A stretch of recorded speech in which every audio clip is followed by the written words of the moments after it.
he has been making a funny noise every time you press the ketchup bottle, because at one point it's sort of like, and he's like, every time you pick it up, he's like, and it's just amazing how rapid that imitation learning aspect seems to be. And how old was he when that started to happen? Was it like 8 or 9, 8 months. Recently? Yeah, very recently. It's been in the last couple of weeks. I think before then it was less obvious, but every day now it just gets more and more and more.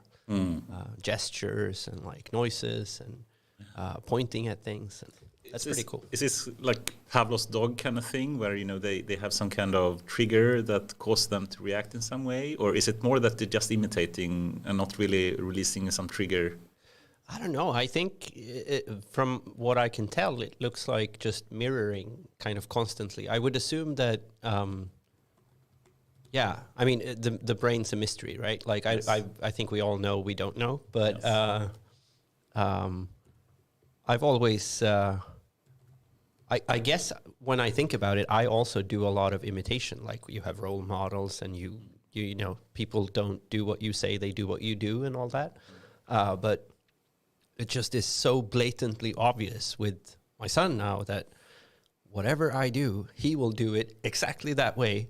And he probably has no idea why, but it's just like hard-coded into him. Right. So it's a lot of like prior knowledge built into the brain, right? The human brain, at least, right? I mean, there must be. I can't imagine this is like just a random emergent property. It has to have, there must be a lot of stuff built into the genes that create the initial blueprint somehow. I would just assume a Darwinistic kind of evolutional survival of the fittest kind of thing has made human brain build in this kind of mirroring functionality in some way. I mean, I guess, right? I mean, I don't know if it's true for animals, actually. I guess there are lots of animals that do various kinds of imitation. A vague feeling I've seen, monkeys imitate things I've done when I've been around. But just at such an early age and so kind of distinctly and crisply just mirroring things I do, that was a surprise to me. I haven't been around babies nearly as much ever before as I've been in the last 9 months. Natural reasons, of course.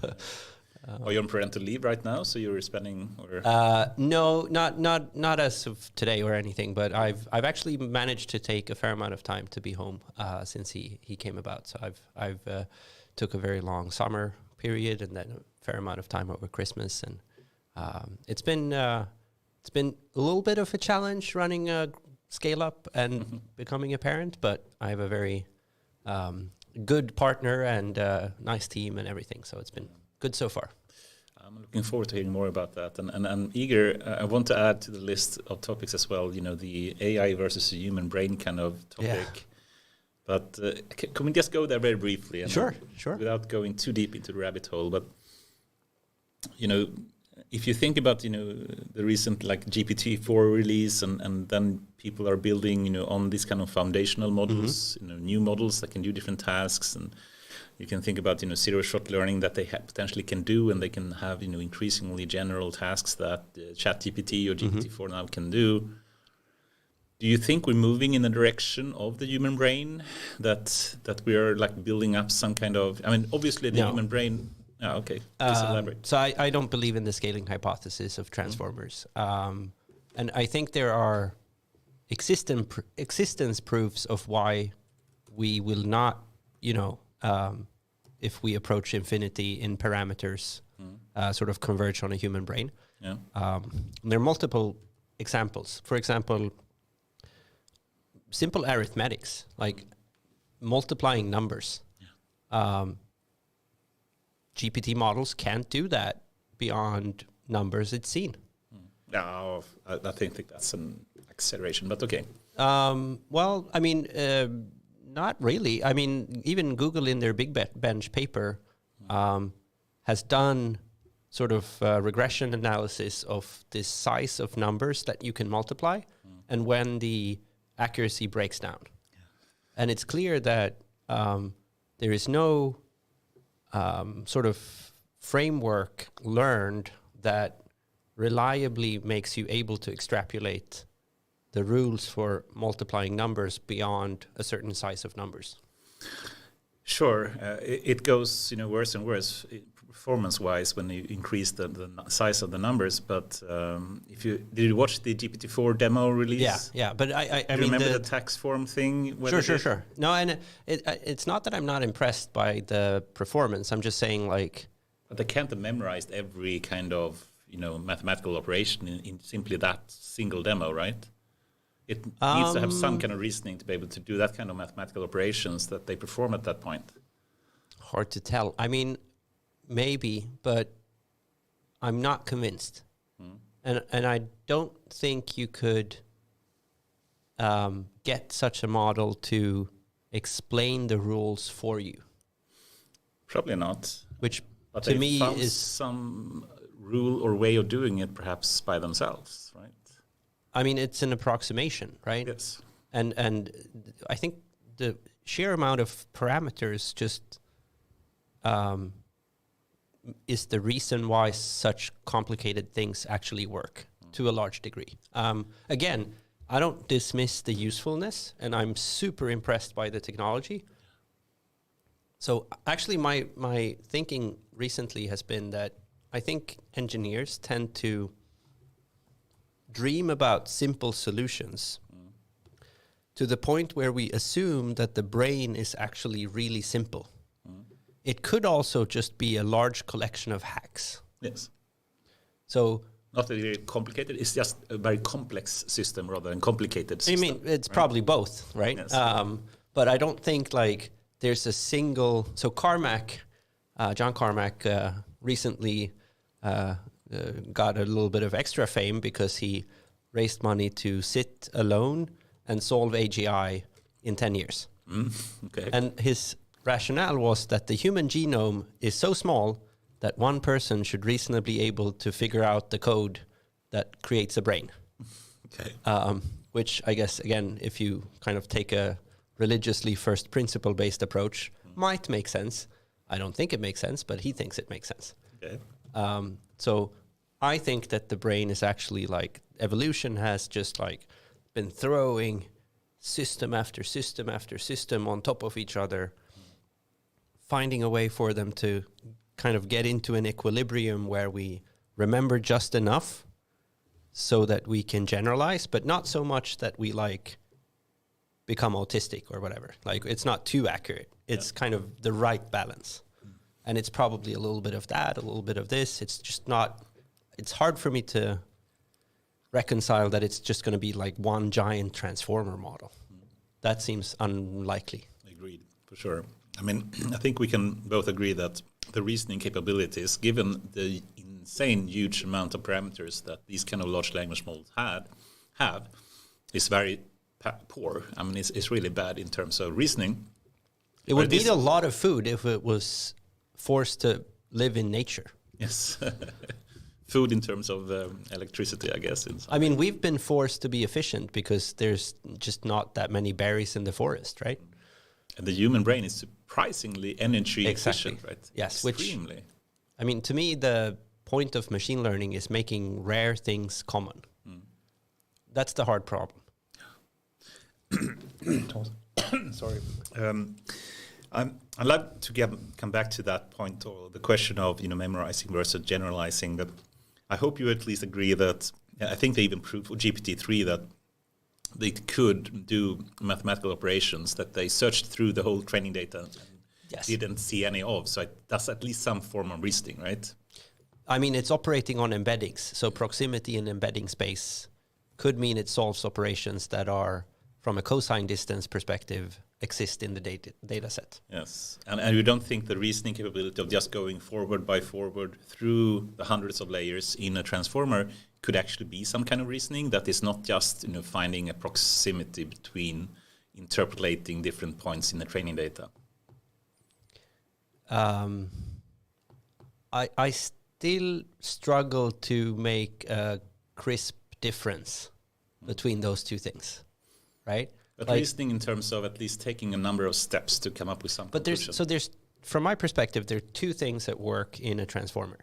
There is the embedding for the token, which like one of the few major things that changed recently is that each embedding is fine-tuned based on context as opposed to universally kind of assumed to be a certain embedding. So a static embedding for each word is, of course, not efficient. That was too crude. Yes. Like it couldn't find the subtleties. And the other thing is that you kind of also have a similar layer of abstraction around the sequences. So you can not only find similar things on a token level, you can also find similar chains of tokens at the same time. Mm-hmm. So if you kind of squint just enough so that the tokens themselves aren't too important, and then kind of squint some more that the sequence also isn't too important, then a lot of things that otherwise would be rare become pretty common. Mm. So in the corpus that is the internet, suddenly a lot of prompts will have an interesting response. Mm. And I don't know the language for reasoning about whether that is reasoning or it's just squinting in a very balanced way. Mm-hmm. Oh, it's such an interesting topic. Yeah, I want to stop soon, but let me just proceed a short while more. Sure. Imagine you had an unknown language. It has no way, or have never seen that before in the training data. Now, in that, let's say you have some kind of logical argument. Take the single one, like, okay, Daniel is a human. Somewhere else it says every human dies, and then the question, will Daniel die? Mm-hmm. The reasoning from that should be that Daniel should die. Right. Now the question is, if you have that written in some language, let's say, take a simple example. You train a model only on. You have some kind of reasoning in English, but you ask this in Swedish, and then it needs to find, potentially some way to reason about this that it's have never possibly seen before. Right. So it needs to take at least 3 steps here, or 2 steps potentially. Just Daniel is a human, fact, and then take that fact into next kind of premise, which is that every human will die, and then you need to reach the conclusion and then predict the next word, which these things do, and come to the conclusion that Daniel will die. Is that can that only be done by finding similar sentences through the training data, or can it actually find rather the abstract steps of that reasoning, you think? I mean, the similarity for these models is defined as proximity in the latent space, right? Sure. So the model learns... But it could potentially be that it learns not simply the sentence, but actually the steps of doing it. So yeah, I mean, honestly, again, like, we don't know. No, I don't know, and I'm not sure anyone actually knows. I think we can be sure that no one knows. Yeah, for sure. It would be a very, very famous paper if someone knew and could prove it.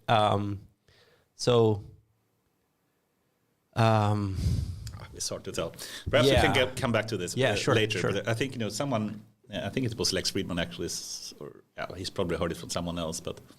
And even Yannick Kilcher once said, the main reason that GPT 3.5 rather than GPT 3 became much better with reasoning, and then GPT 4 even more so, is the ability to reason about code, or reason perhaps. Yeah, you can question about reason, but still that it trains to understand code. Mm-hmm.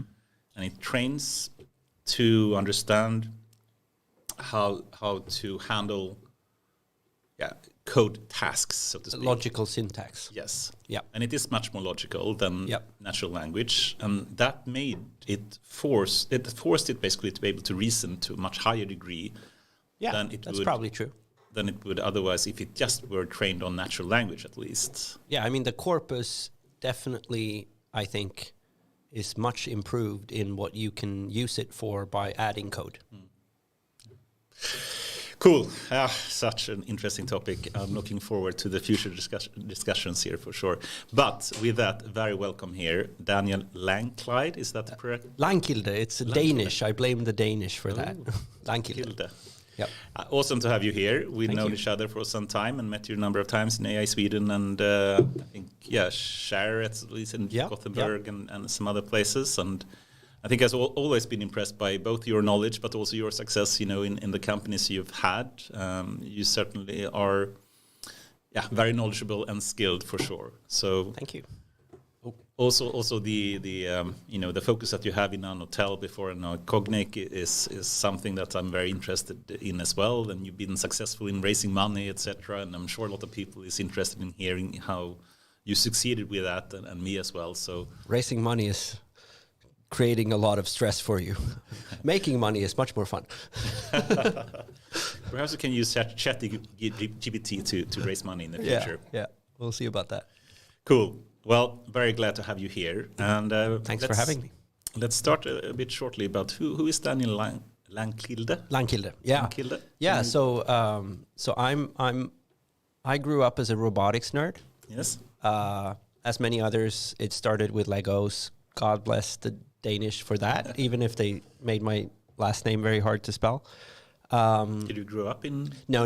My ancestors moved to Sweden couple of generations before me. But anyway, so I started, putting together machines in my early teens, tried to make small robots do things, and quickly realized that while the mechanics of it was interesting, the decision making was maybe even more so. And I've always been a fairly philosophical person, so I've found it interesting to think about how do I work, and I read Douglas Hofstadter at way too early an age, and things like that. Where,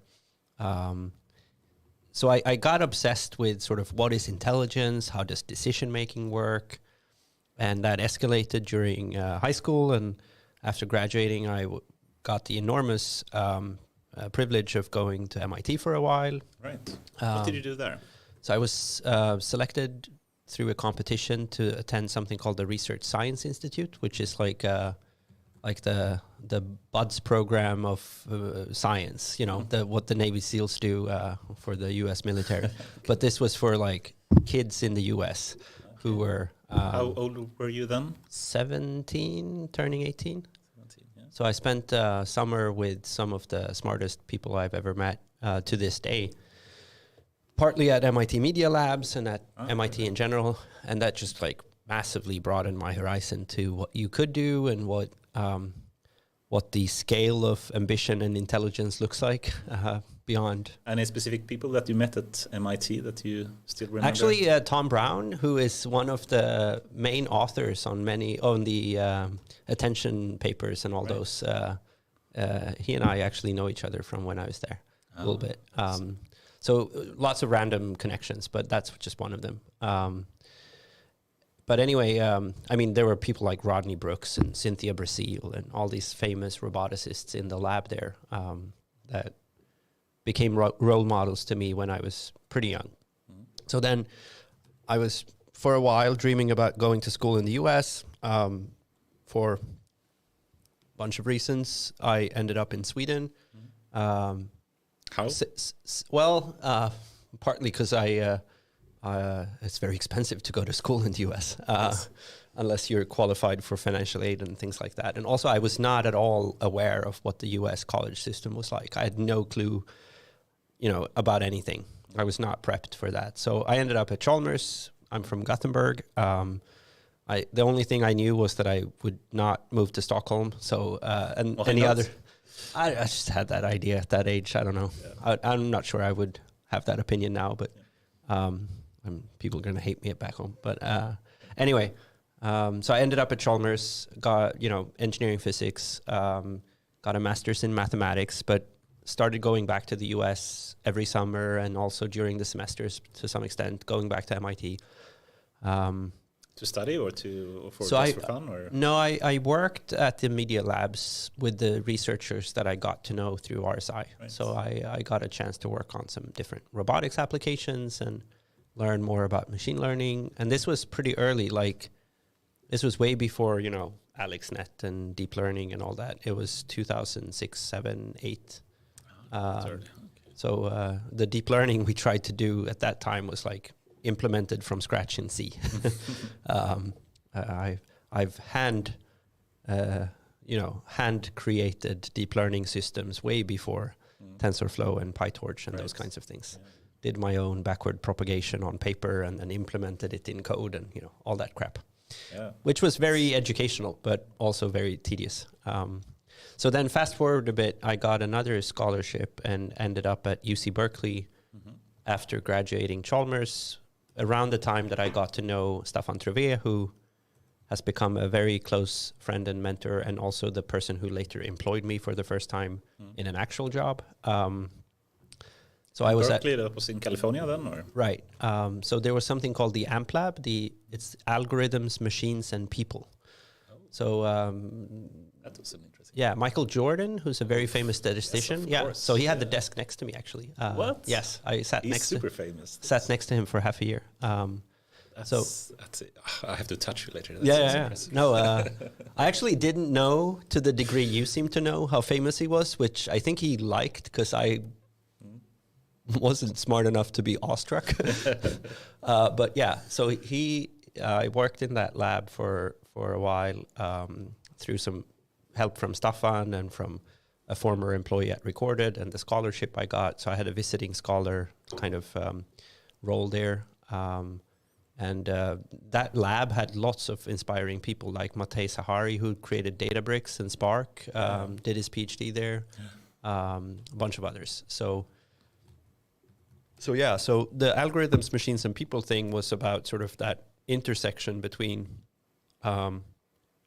algorithms, so the machine learning systems, the kind of, early stages of deep learning. We talked a lot about how to build that. And then the people part was, and that's become a theme for me since then, is most, especially supervised machine learning systems, rely on human feedback in one way or another, either through, explicit annotations or more recently through various kinds of kind of reinforcement learning with human feedback style things. So, and then the machine part was just that, like, large data systems are complicated from an engineering standpoint. How do you distribute and parallelize work, and how do you make computations run in a way that is tractable? Right. So that was a great education on top of my previous experience in robotics and my formal training in math. So, and then I was this close to pursuing a PhD, but Staffan saved me. No, I don't know. He still thinks I should get a PhD. It's never too late. He said that several times. But so I started at Recorded Future, and I got the advice around that time by another mentor of mine to learn a craft, learn something. Like, don't become a manager straight away. Just code. So I coded a lot for many years. Yeah, awesome. So I was eventually running the team called Collection and Analysis at Recorded Future. So, what is Recorded Future? So Recorded is a great company, first of all. It's still very much around. It's growing like a weed. It's started by 2 or 3 entrepreneurs, Christopher Ahlberg, the CEO, Staffan Trevé, the CTO, and Erik Wistrand. They had previously built a successful company called Spotfire, not to be confused with Spotify. No. Actually, Christopher knows both Daniel Ek and Martin Lorentzon. I think the name probably had some inspiration. They went to Chalmers at the same time. So anyway, so Spotfire was a business intelligence software that let you analyze and understand data faster. And this was like 1997 maybe. And that was later acquired around 2007 by TIBCO in the US. And then they wanted to do it again. And that became Recorded Future. So Recorded, as opposed to Spotfire, also collected its own data to put into the BI system. Right. That's my explanation. I don't know if they did. I see the similarity there. Yeah. So kind of they had all this visualization experience from building Spotfire, and then they'd learned a lot about the industry. And my take on it is that the value of having your own proprietary data became clear, as opposed to being in the hands of your customer uploading stuff. Right. So Recorded Future started harvesting the internet in a very general sense. It has gone through many iterations on the business model and on the content, but what turned out to be a huge success is a focus on cybersecurity and what is known as threat intelligence. So the main use case for Recorded Future today is that your IT infrastructure on a regular basis is under attack. Some serious, some spammy, but either way, it's a lot. Yes. And it happens all the time, right? And you need to sort through all the kind of threat indicators, IP addresses and hashes and CVE codes and whatever they're called. So Recorded allows both automatic and manual analysis of what is critical to protect yourself against in your IT infrastructure. So I was building out the collection and analysis system there for many years. How to get data into the system and how to structure it such that the threat indicators and the signals we produced for customers were accurate and that they could take action on it. And that means scraping the web and I guess both amongst other things, yeah. Yes. Lots of sources. Lots of sources. With a smile on the face. Yeah. Okay. Yeah. And then you interpret that somehow and you structure it in some way and then you can do some analysis on it in different ways. Right. So the obvious thing was like my point of entry was that there's just too much data online to do it manually. Yes. And rule-based systems are quickly unmanageable.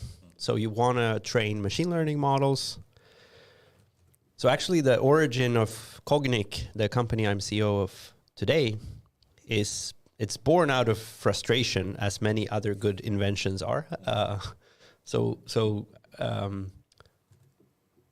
the main problem I had with developing machine learning for the kind of applications we had at Recorded was that, let's say you have a customer who wants to be made aware of chatter on Twitter about violent protests in a country. Yeah. How do you define a violent protest in writing? Right. Might seem like most text that refers to that is kind of obvious, which maybe is true. Like there's probably 50, 60, 70% of all writing about that is like unambiguously a mention of a violent protest. But then there's so many other things that are like someone was shouting at their neighbor while smashing their mailbox with a baseball bat. Like, of course, in one sense, that's a violent protest. Probably not what the customer was thinking about. They don't want to know about everyone who's upset with their neighbor. They want to know if there's like a government revolt, right, or a coup or something. So my job was to try and figure out how can we set a specification that is accurate enough so that we can create a data set that is consistent enough such that we can train a classifier that is in turn accurate enough so that our customers are happy with the outcome. Right. And this was way before we had great tooling. I can see. What year was this approximately? So I started doing this in 2013, 14 more seriously. And then I was focused on that for 4 or 5 years. And we spoke a bit in the beginning about, some kind of general theme, I think, for the discussion here. And I think you had a great suggestion there about, I guess we could frame it as, how do you make a model work and hopefully know that it works before you have to try it. I mean, my again, I can still to this day remember, and I don't, deploy models to production as often as I should anymore, but I remember having trained my new model, and then I was going to put it into the analysis pipeline where this giant fire hose of data was going to hit it. And I knew at the other end was the customer. And I better not fuck this up.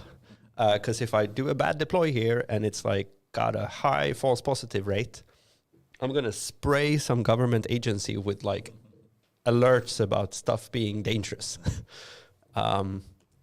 So that sort of just made me very acutely aware of a gap in the tooling capabilities we had, and also in the kind of almost the science around machine learning. Right. So that's what I've been obsessed with now for almost 10 years, I guess, is how do you make sure you can deploy a model that is supposed to do something safety critical without being scared? Do you know the answer yet? No, we're not done. I mean, Kognic has made a lot of progress on this. We're helping many large companies, especially in the automotive domain. Yeah. Perhaps we should move there before we go into that topic. And you spent a lot of time on Recorded Future, and perhaps you can just mention a bit what happened next. And I think you were in chairs at some point at Chalmers as well, but at some point you started your own company, right? Right. Yeah. So in parallel to my time at Recorded, I actually was what is in Swedish known as kårordförande at Chalmers at one point. So I got president of the student union, I think. Right. So as a result, I got to be on the board of Chalmers. And then when my normal, the presidency kind of tenure expired, they, for some reason, did not get rid of me. So I stayed on the board of Chalmers for, I think, 8 years or something. Yeah. So as part of creating Chair, as a board member of the foundation that owns the school. So I argued we should spend a lot of our endowment on Chair, which I still to this day think is the right thing to do. Yeah. No matter how good they manage to build, I think we have to have the courage to try. Yeah, we had John Bosch and others on the, podcast, and of course we know Chalmers and Chair very well here. So I'm partly to blame for that, but then anyway, so Recorded after a bunch of years, I saw this immediate, like this super urgent need of better tooling, and it wasn't really core business for Recorded to build all the tooling needed to make those models work. Like that was straying kind of far from the mission of that company. So I left with the Staffan Treves kind of support to some extent. We mentioned Staffan now a number of times. Yeah, I know. I love his, you can perhaps introduce him, but I love the title and the way he explains it. Who is Staffan Treves? So he has been in computer science in Sweden for, I guess, a long time, maybe early 80s. For a time, he was CEO of SIX, the Swedish Institute of Computer Science, among other things. So he's PhD from Chalmers, founder of several companies, most recently CTO or Chief Talking Officer at Recorded Future. More people should have that term. Yes. I love that. So he's a professional conference attendee. And he's really good at talking, but he's also very knowledgeable and a really good person. And a very nice guy. Yeah. Yes. For sure. Cool. But tell me the story. How did it get started with Anotel, I guess? Yeah, so it started as Anotel, and the obvious connection in the name was that a key component in getting a data set together is annotation. Right. Which is the process of a human applying judgment on some data to inform a machine learning model. In retrospect, Anotel was not the greatest name because it became very restrictive in that it became closely connected to only annotation. Right.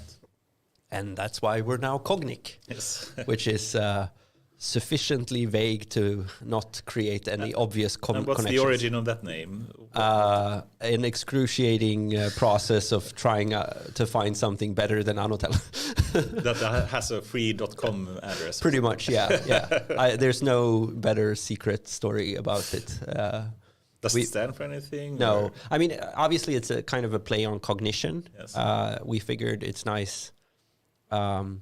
It's also got this like nice kind of techie vibe to it. Kognic with a K, like cogs like machines and Kubernetes. Perhaps. Yeah, something like that. I mean, I'm very happy with the name. I'm looking forward to filling it with meaning for many years. But yeah, so let's talk about it as Kognic. So Kognic started basically out of my frustration with having enough good data such that I could predict real-world performance of a machine learning model and also kind of achieve good enough performance. Both of those things. You said a number of things. So real-world performance. Can you just elaborate a bit more? What do you mean with that? Why do you call it real-world performance? So initially, it was very simple. It was deployed to production, as opposed to it works on my laptop. I mean, the problem with the real world is that it's very hard to sample because it's big. So depending on, I mean, in my current industry, which I guess could be to some extent called automotive, you talk about an operational design domain. So that's, for cars, that's the area where you want your car to be able to drive. It could be highways, it could be a specific country, it could be inside a garage, it can be anywhere. The other thing is the dynamic driving task. So are you going to be driving at highway speed or 5 kilometers an hour, or are you going to tow a lot of goods, or just, transport a passenger? So the reason I kind of want to explain ODD and DDT, so that's the acronyms for these, is that in order to determine if a machine learning model is good enough to support a specific driving task in a specific operational design domain, as of today, the only really meaningful way we have to predict performance is to sample as much of that ODD as we can. And ODD stands for? Operational design domain. So kind of make as many recordings as we can from the place where we expect the car to be able to drive, and then test the system on those recordings. And that's ODT then? Or? So ODD, operational design domain, dynamic driving task, DDT, is what sort of task do you expect to do there? I see. So in the recorded future analogy, the operational design domain was the fire hose we gathered from the internet. And the equivalent of the dynamic driving task was find mentions of violent protest, right? So the question is like, what is a sufficiently good stratified sample of that fire hose or German highways such that you can actually predict performance in a meaningful way? Because you can't take everything, that would be too much data, and you need to filter it and sample it and stratify it somehow to find the right pieces of the data. Right. Right? Yes. Right. And I mean, that's one aspect of the problem. But it turns out that this is really fucking complex in that, first of all, you have the sort of, this is commonly referred to as coverage. Do you have enough coverage of of the distribution from which you expect to get data, right? The next thing is, for each sample that you've gathered as part of your coverage, do you know, can you consistently describe what you expect the system to do? And in the driving case, turns out that there are a lot of very specific things that can happen that aren't necessarily obvious how to handle. Right. So for a machine learning system to be able to handle such a diverse set of possible scenarios, a lot of human feedback is required to explain what is acceptable behavior. Right. At least so far, because computers, we can get back to kind of how this might change with foundation models, but it's still the case that most things never happen. At least not twice. Right. It's always something different in every... Reality is very sparse, right? Very, very sparse. Still, you believe that some foundational models memorize. That's an interesting thought experiment, but okay. I mean, they generalize to the degree that you squint, right? You learn a latent space.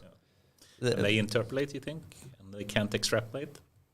Let's keep that discussion. We can. So coverage, and then getting... The second step would be kind of getting the ground truth. Yes. So that would be applying human feedback to say, what is the correct kind of interpretation here? Yep. And then you have a lossy storage of this, also known as model training.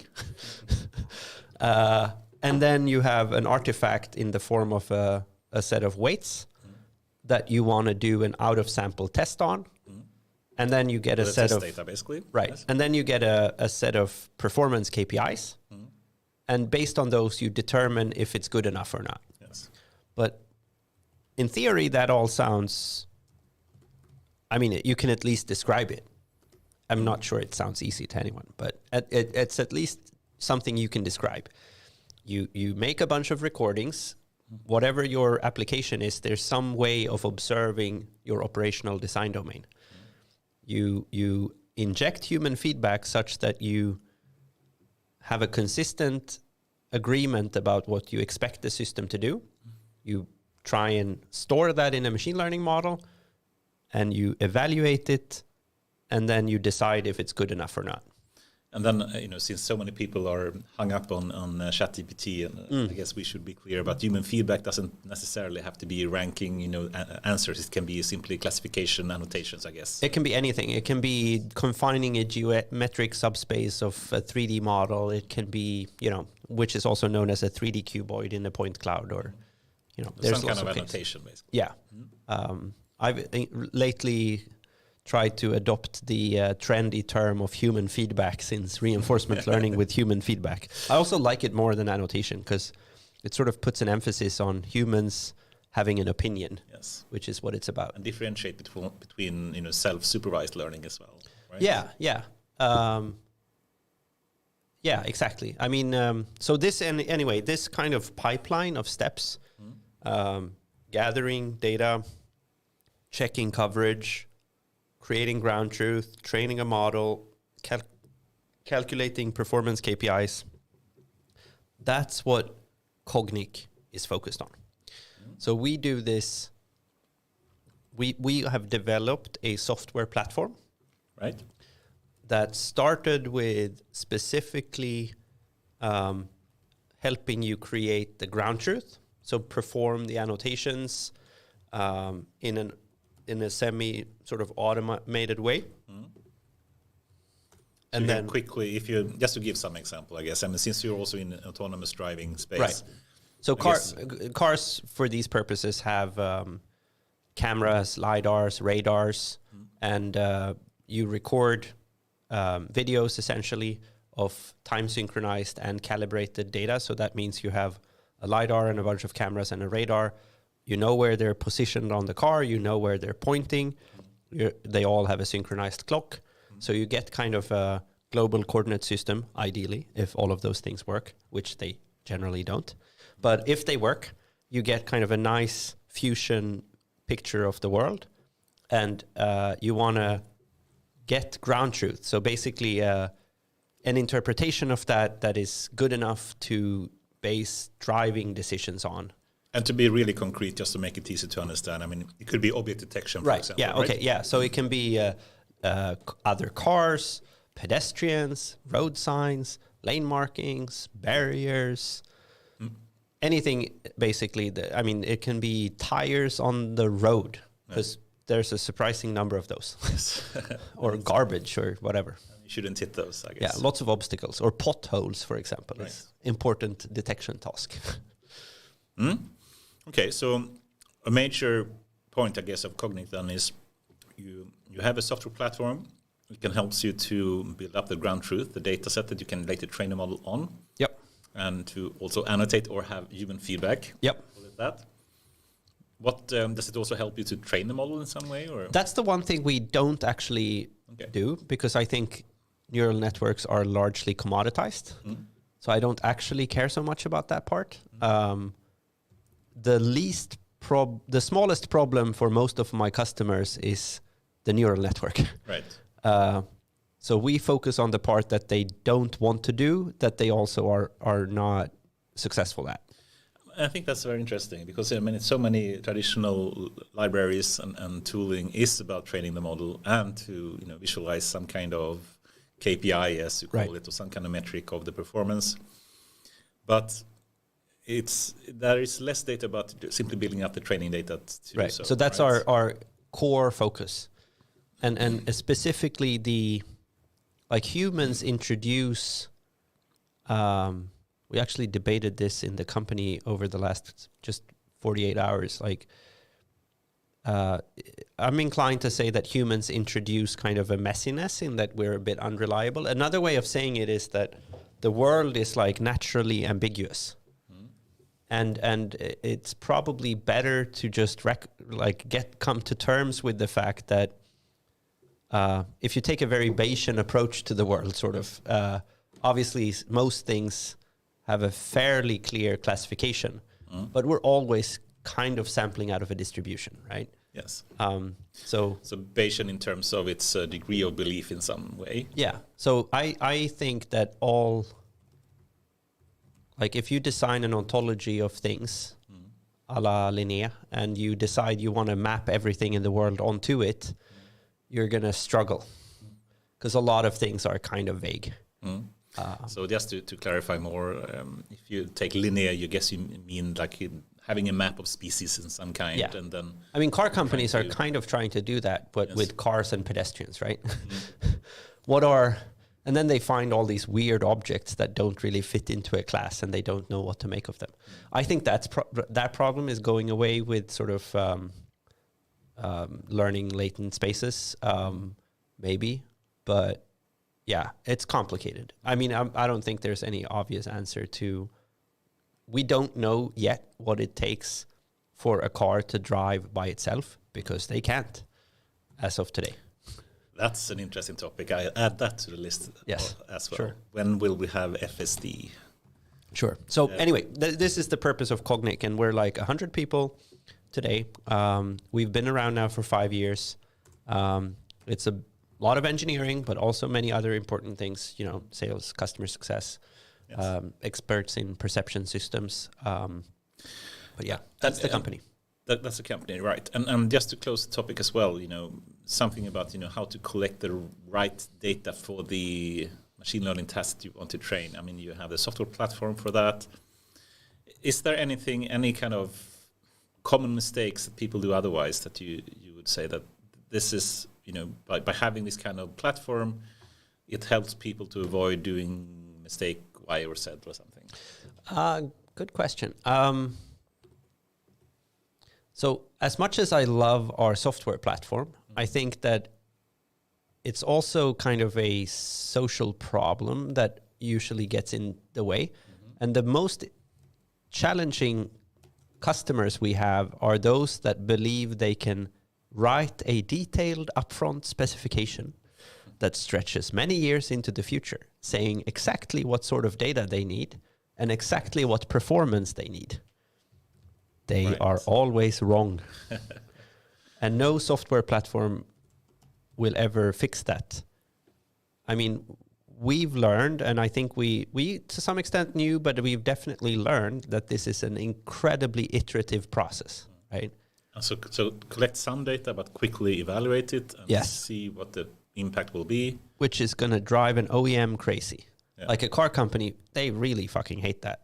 The idea that OEM, I'm trying to explain. This is a car term. It's the original equipment manufacturer. Yeah, so Volvo BMW would be BMW or Mercedes. Yes. So they are accustomed to having a start of production date when a new car model will start being produced.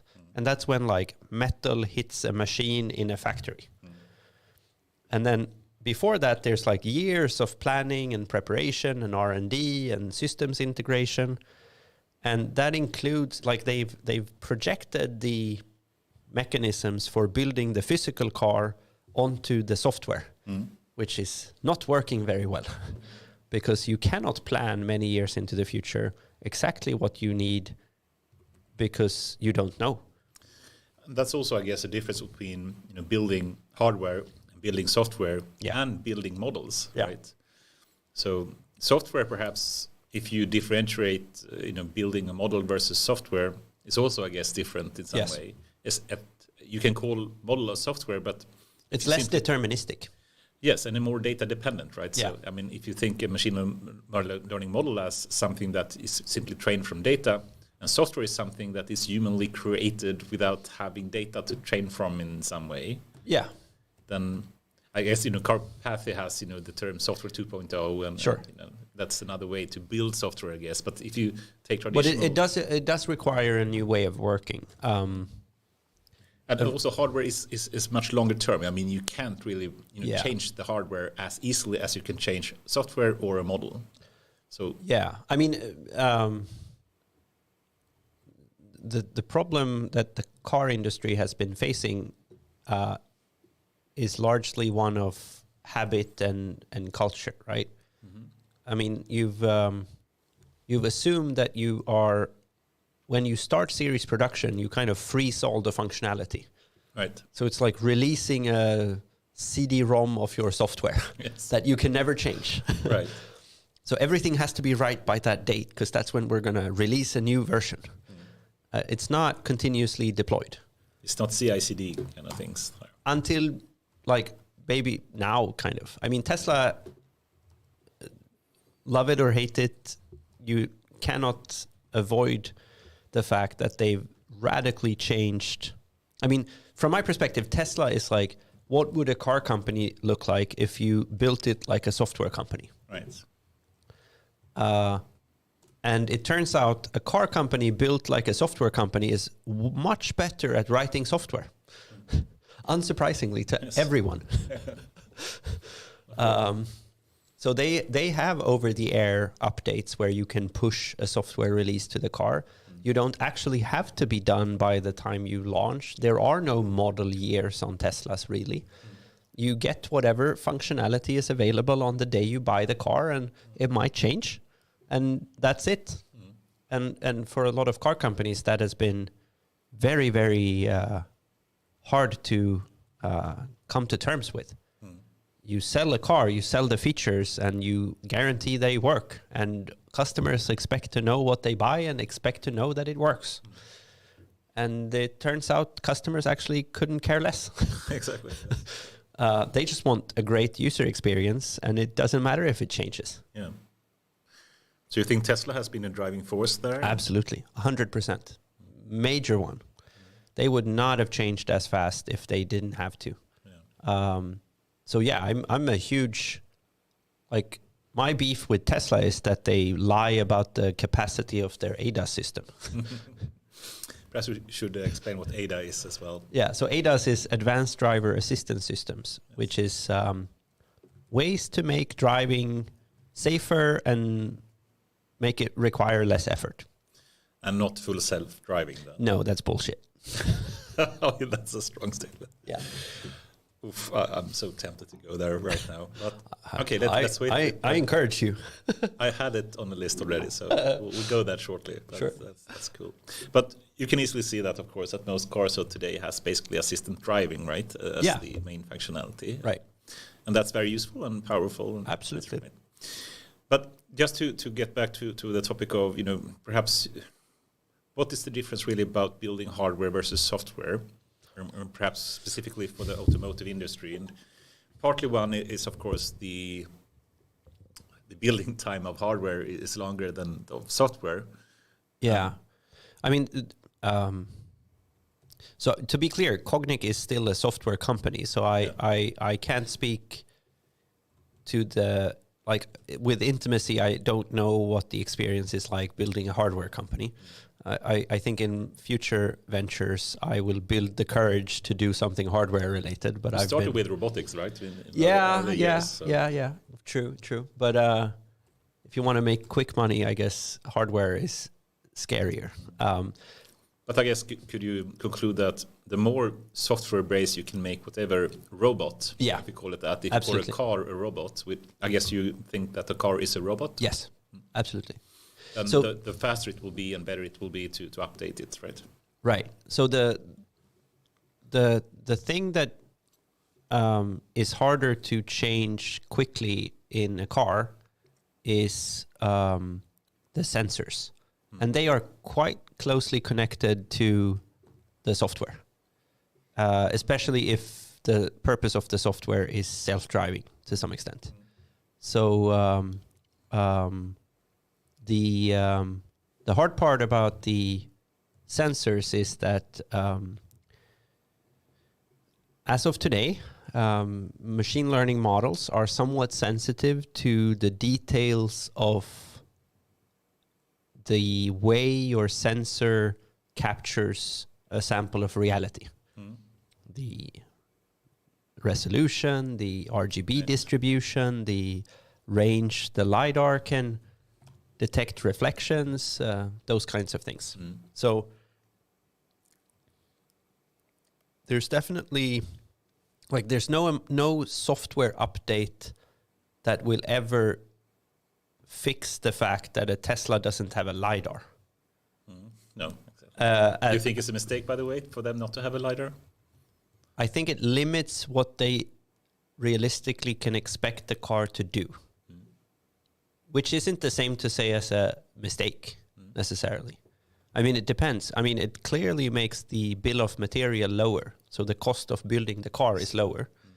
The complexity of their data pipeline is much lower. And you can do a lot of things with cameras. But there are weather conditions and range aspects that cameras really struggle with.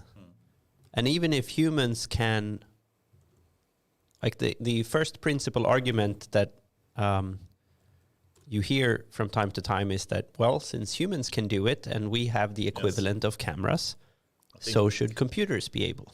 I think that's one of Elon's arguments as well. Yes.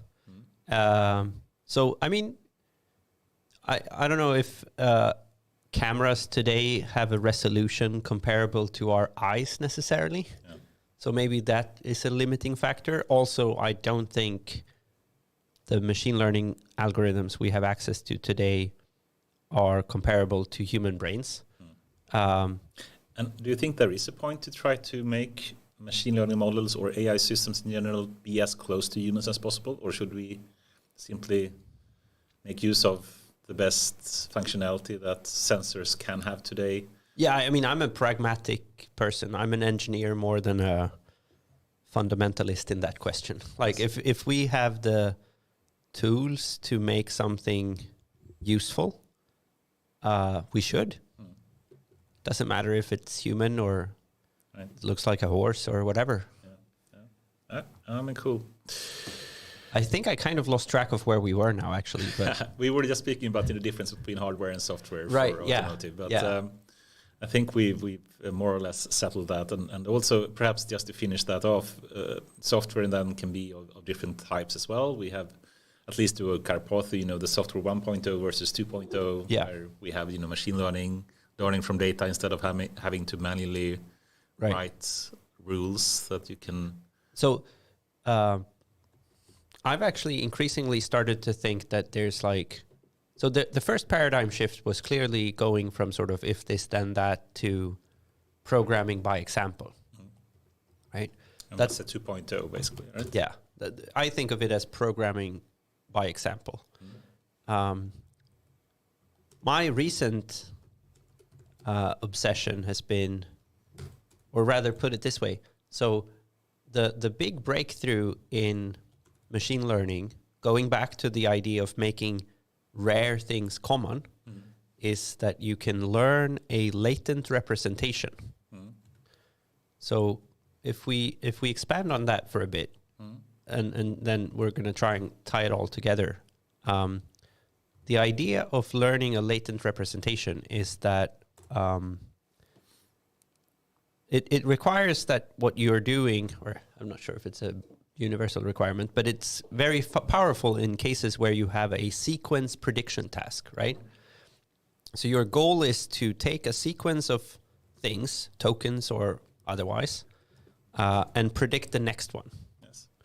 So the purpose of learning an embedding or a latent representation is to find a representation of a token that gives you the maximum predictive capability, such that when you try and identify the best possible next token, that embedding makes you right as much as possible, right? Right in terms of correctness in some Correct compared to ground truth.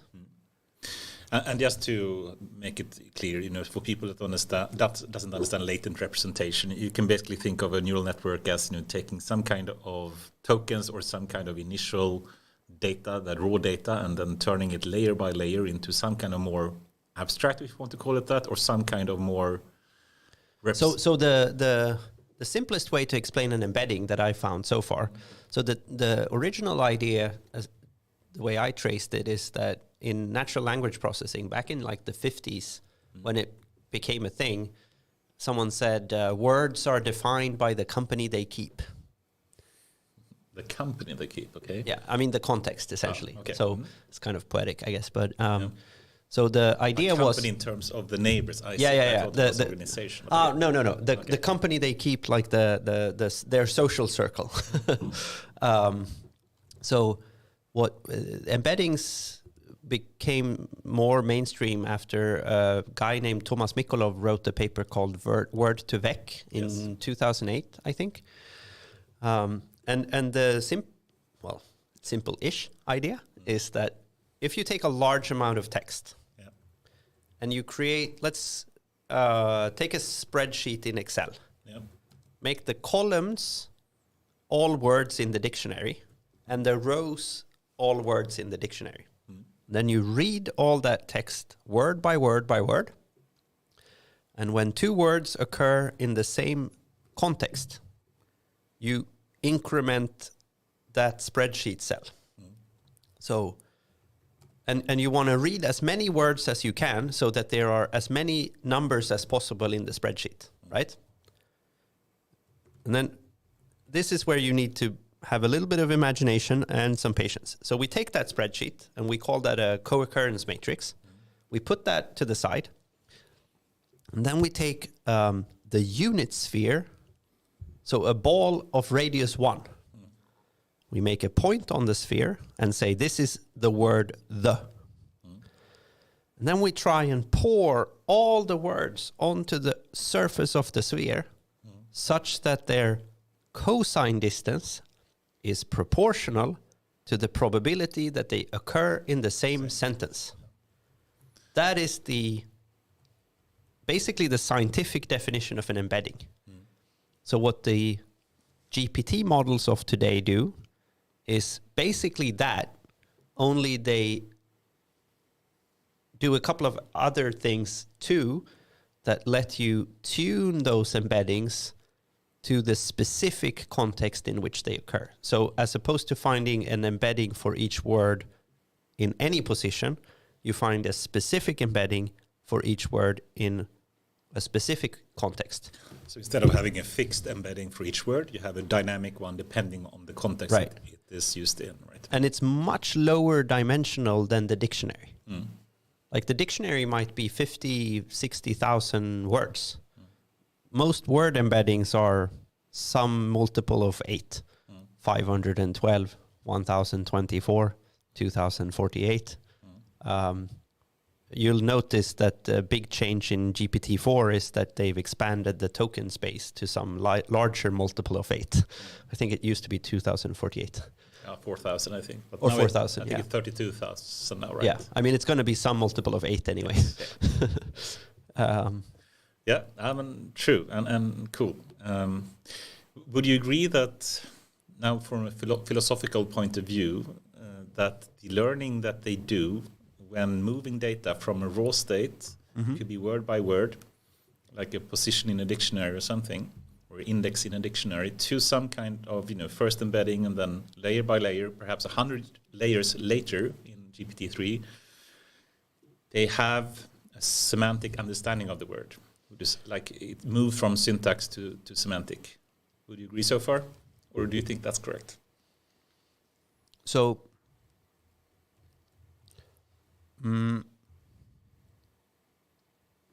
the cool thing, with the risk of making a politician's exit here, the cool thing about these models that learn these latent representations, these embeddings, is that instead of operating on the explicit thing, you create a layer of abstraction where things that superficially look different end up close to each other because of the context in which they occur.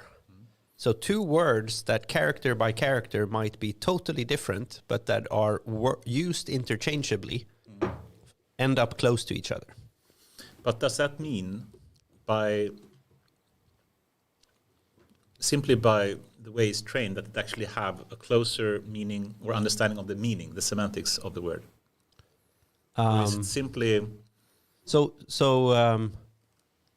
it does have a...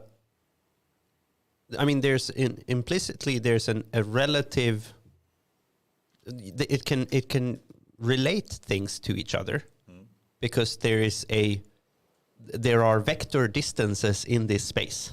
You're avoiding my question all the time. I know, but I want to be precise. So, right, like what is it mechanically that's going on? And then, so there's a term called anthropomorphize, yes. Right? It's when we ascribe machines human traits. Yes. We can do that in a moment. Okay. But mechanically what they do is that they find this optimal representation of things such that you can accurately predict the next time step.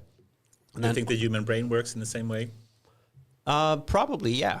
But I don't think that's the only thing that's going on. Right. So there are a couple of things that are clear differences from my perspective. First of all, going back to what we talked about earlier with arithmetics or multiplication, we don't need to see, we can learn the rules of multiplying and then multiply arbitrary numbers. From what I understand, there is no way to explain the rules of multiplication to a transformer.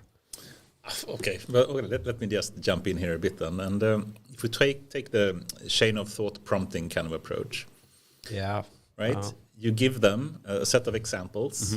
Sure. And then given these examples, you ask them a question, and they follow the rules of these examples, and then they seem to perform rather well.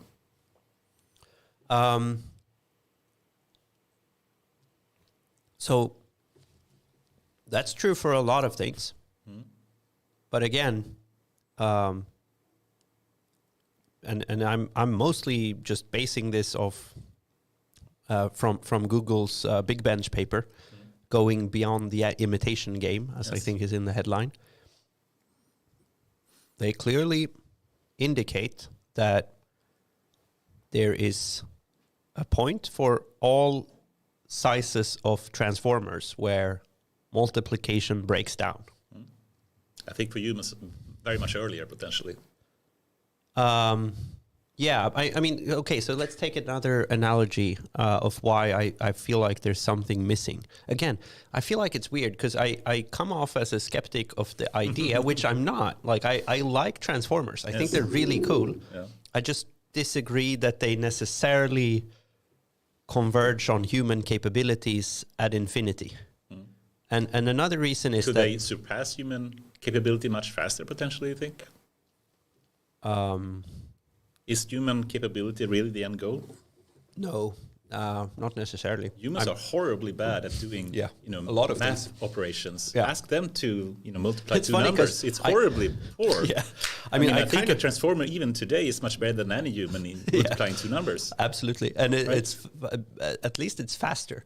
But I mean, so are calculators, right? Yes, exactly. Calculators are great at multiplication, and but they will not humans. No, so but human standards is horribly poor. Right? But I tried to find this not so long ago, and I don't know the answer. So I'd love to get feedback on this. But can you train a neural network to replicate the calculator for all possible operations? Do you know the answer to that, or? I would think it is. It's probably possible if you want to simply measure the performance of the calculator from a mathematical point of view. Yeah, maybe. And it would I haven't seen if there's any example of someone recreating a calculator in a neural network. But anyway, there are two different type of reasoning there, right? One Yeah, completely symbolic, and the other is more of connectionist type of reasoning. Right. And they have different, pros and cons. But clearly, brains can kind of do both. I mean, brains are horribly bad at symbolic computation as well, right? Yeah, but given, that's the other thing that I find a bit annoying is where, like, giving a transformer time to think is not a meaningful degree of freedom.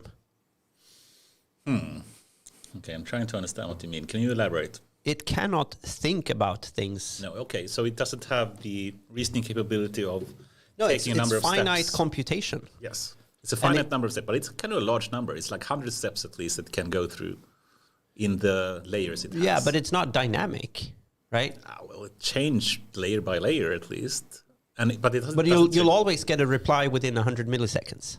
Yes. And there's if you give it 10 minutes, it's not going to help it. No, so it's fixed, right? So the weights are fixed, agreed, right? Yes, it's fixed and finite in its yes thinking. And that's a big difference to the human brain that does change its synapse. That weights. annoys me. Yes. About transformers.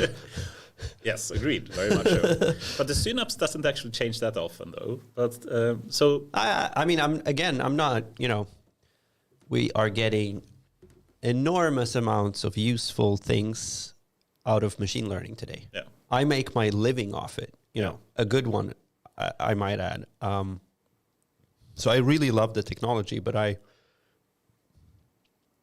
hate myself for sounding like Gary Marcus every time I talk about this. But I do believe there's more to it than transformers. I genuinely do. And I absolutely agree. And of course, I agree with Jan LeCun. Since you mentioned Gary Marcus, I have to mention some other point. But and of course, transformers is not the solution to find more general intelligence. And I think it's interesting to kind of narrow down where can we, by sort of proof of existence, see that there's clearly a difference. And from what I understand, based on the papers I've read and the experiments I've tried, but I don't run large experiments. I mostly read others nowadays, is, the symbolics of things like multiplication and arithmetics are hard to learn in a very general sense for transformers.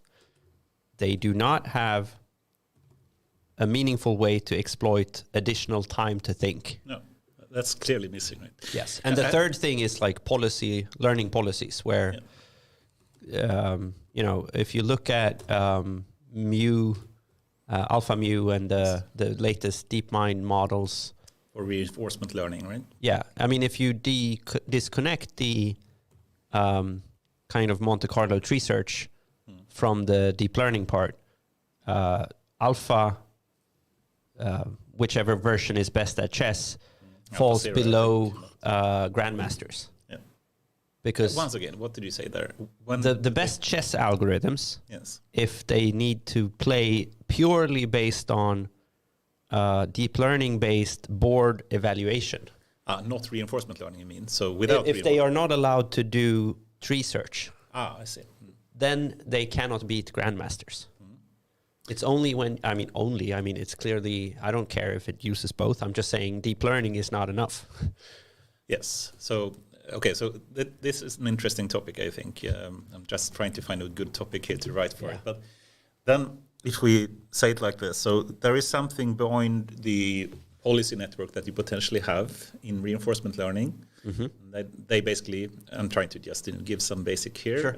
And a policy network, of course, try to find some value for whatever action you want to take. If you want to move a pawn to a certain position for playing chess or whatever, you get some kind of value how good that position is, and hopefully that can lead to you winning a chess game in some way.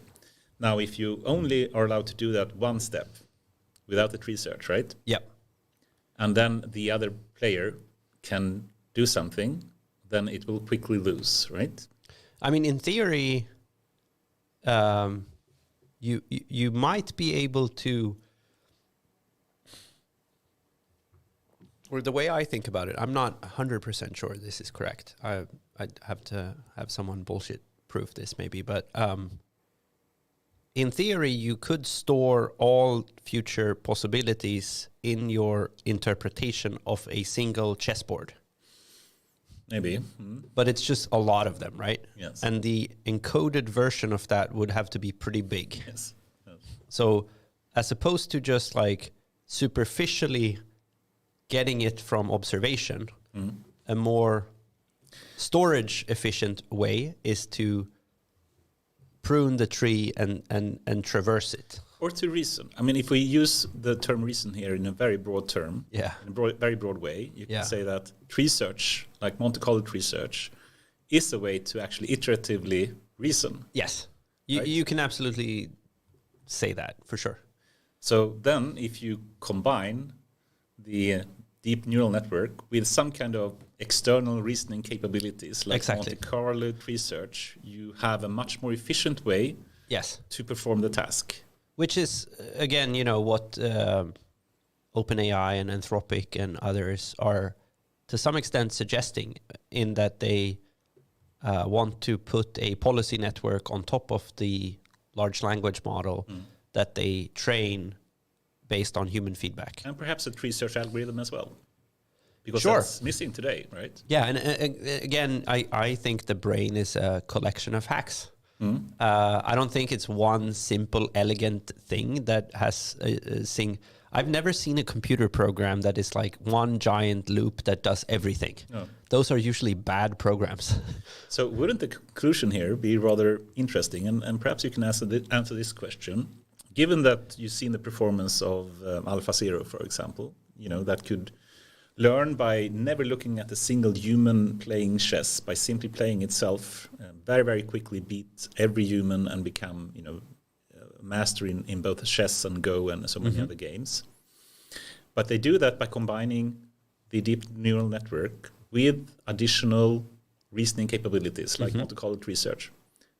And can you answer this? Why haven't we seen anyone adding to GPT some kind of reasoning capability like Monte Carlo tree search? Because reinforcement learning is really fucking hard. But tree search is easy to implement. It's not... Yeah, I guess. But I mean... isn't that a bit weird? So I mean, what the robo-taxi companies, like Waymo and Cruise, they have a 3-layer sort of archetype for their tech stack. There's perception, which today is probably using a visual transformer. Yeah. So if that's our transformer, we found that. One of them, at least. Yep. Then there's a prediction layer, where your goal is to predict the next timestamp in your coordinate system. So you have cars and pedestrians and things that move dynamically. You've observed them up to the present, and you want to predict them for some amount of time into the future. And what type of model is usually used there? Do you have any sense? I mean, it's a wide range. I actually don't have a great idea what the most up-to-date prediction models are there, but it depends. There are various kinds of like Kalman filter, like trajectory tracking kind of algorithms out there.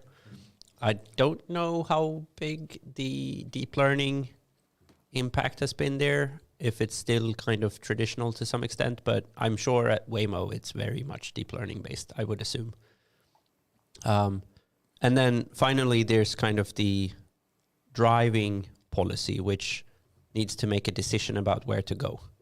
So that last part is absolutely some sort of tree search. Right. So they are, in fact, doing what you just asked for. Yeah. Because they make a perception. They create a snapshot of reality using their perception system. They try and project into the future, and then they reason about different permutations about the future and try and select a path that has the maximum positive reward.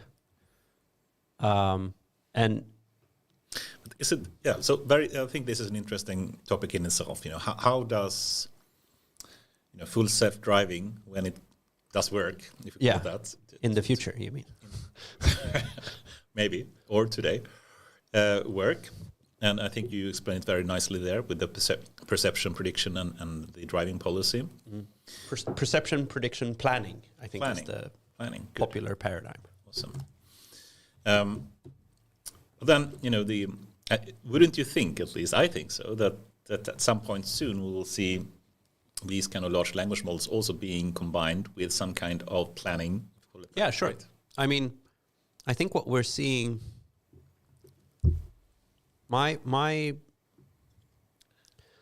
so if we look at the perception and prediction step specifically,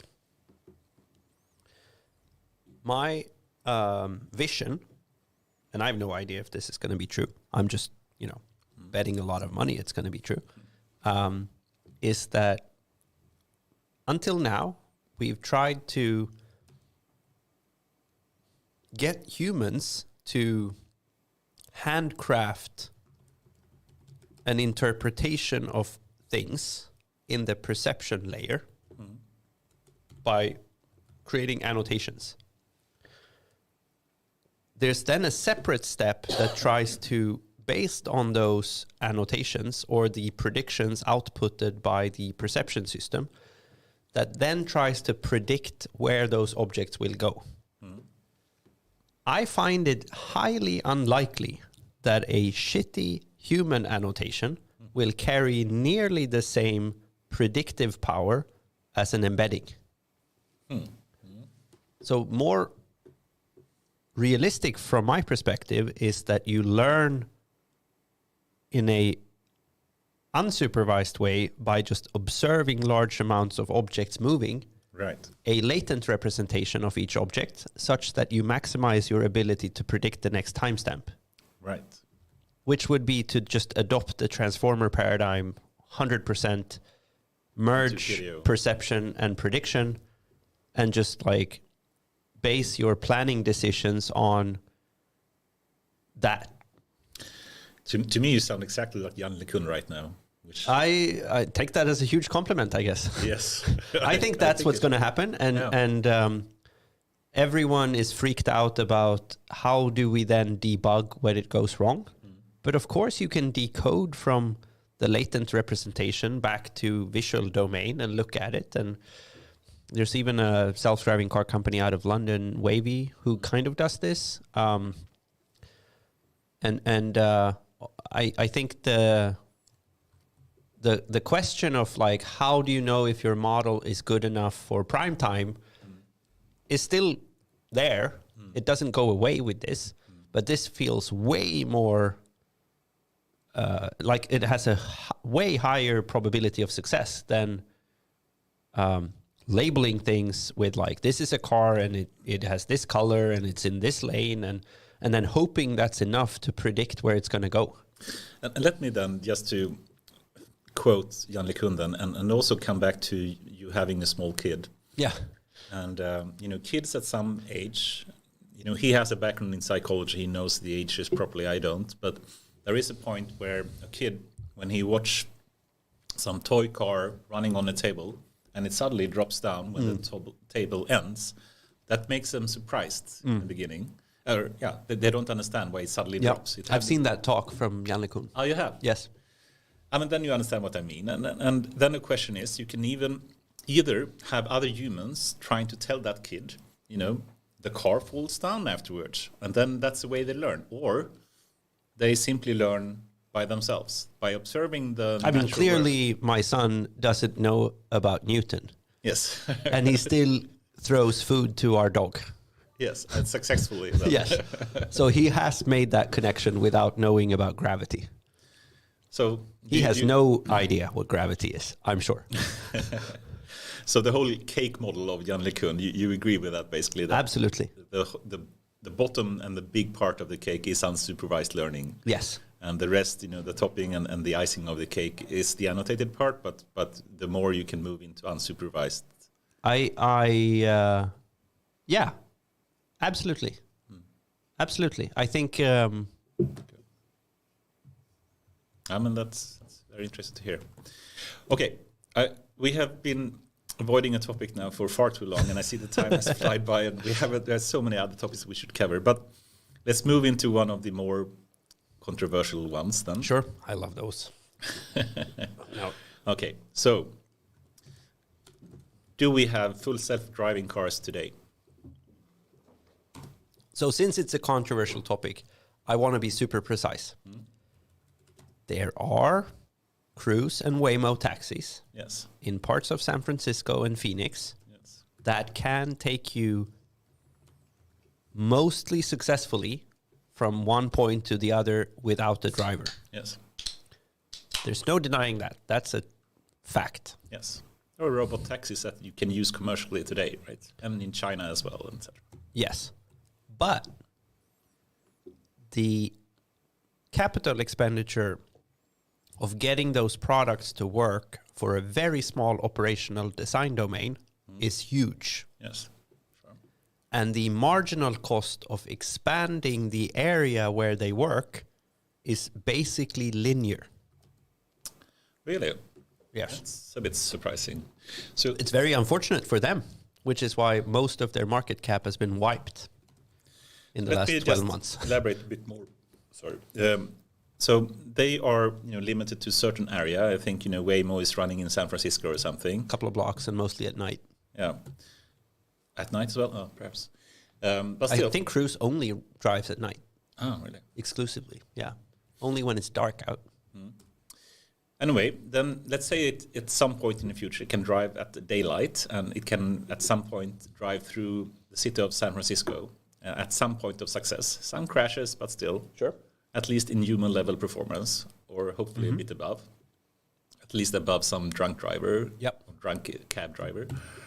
And then they want to move to Los Angeles and make that work. Would you say the same amount of work as it has been to make it work in San Francisco is necessary to make it work in Los Angeles?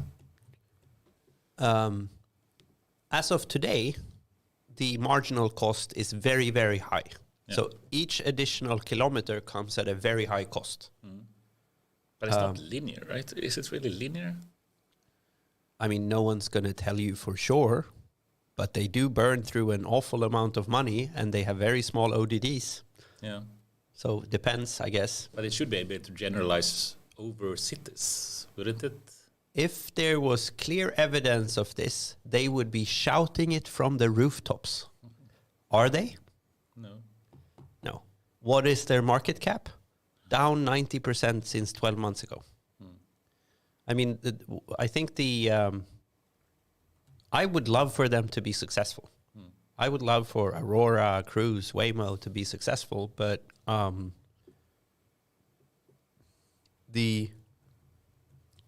there are a number of things that are very geographically sensitive. Positioning systems, for example. Currently, these kinds of products rely on HD maps, so very high resolution maps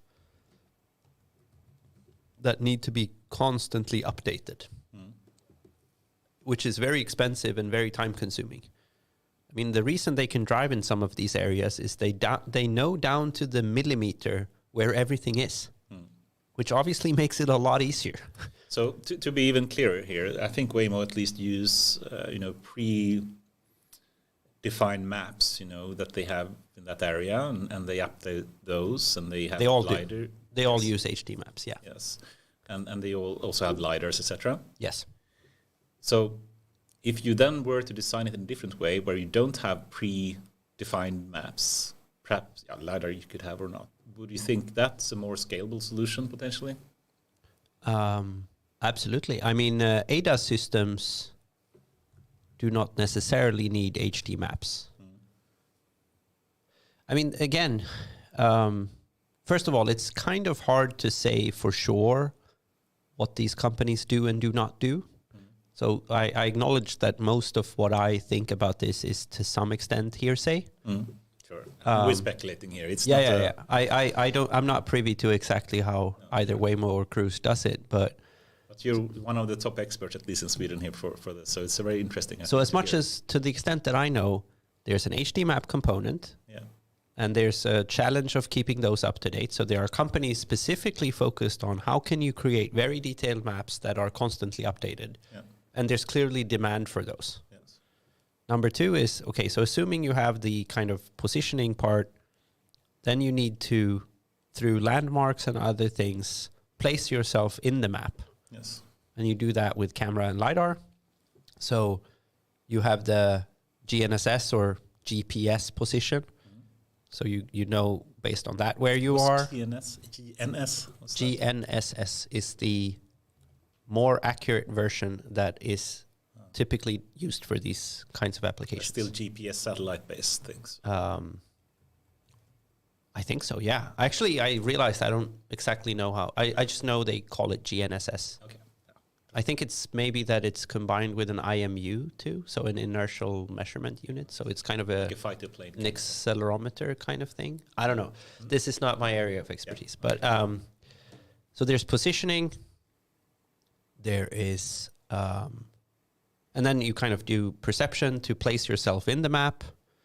And then there's the prediction step. And then there's the planning step.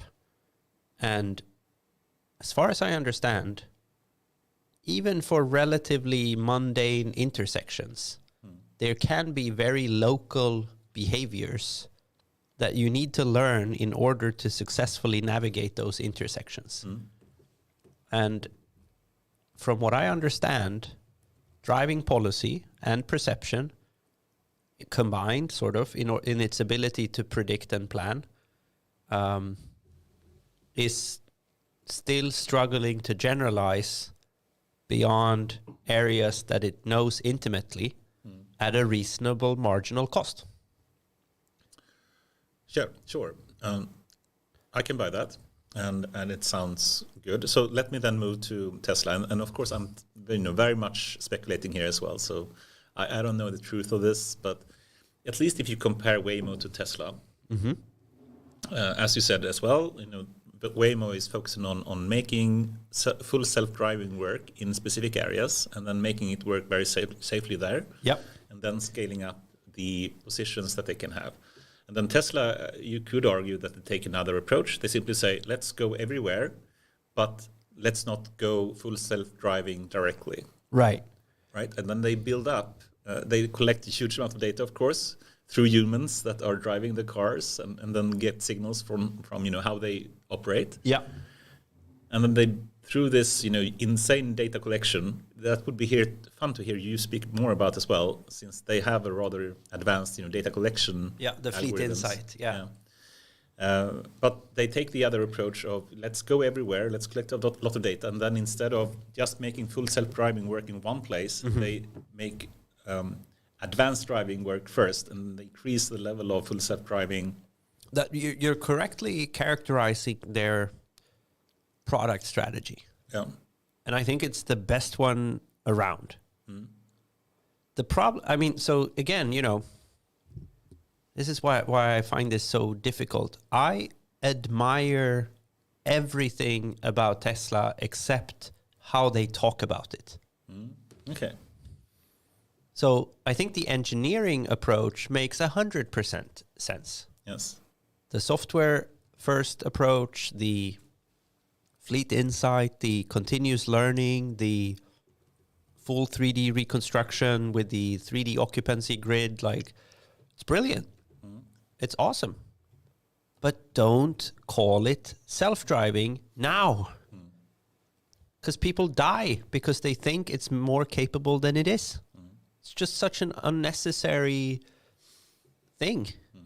I mean, I'm sure it's great for their market cap, but I think that's too high price to pay for collateral damage. They at least call it a beta version of full self-driving, isn't that okay? Yeah, but I mean, consumers are not good at reading the fine print. Yeah.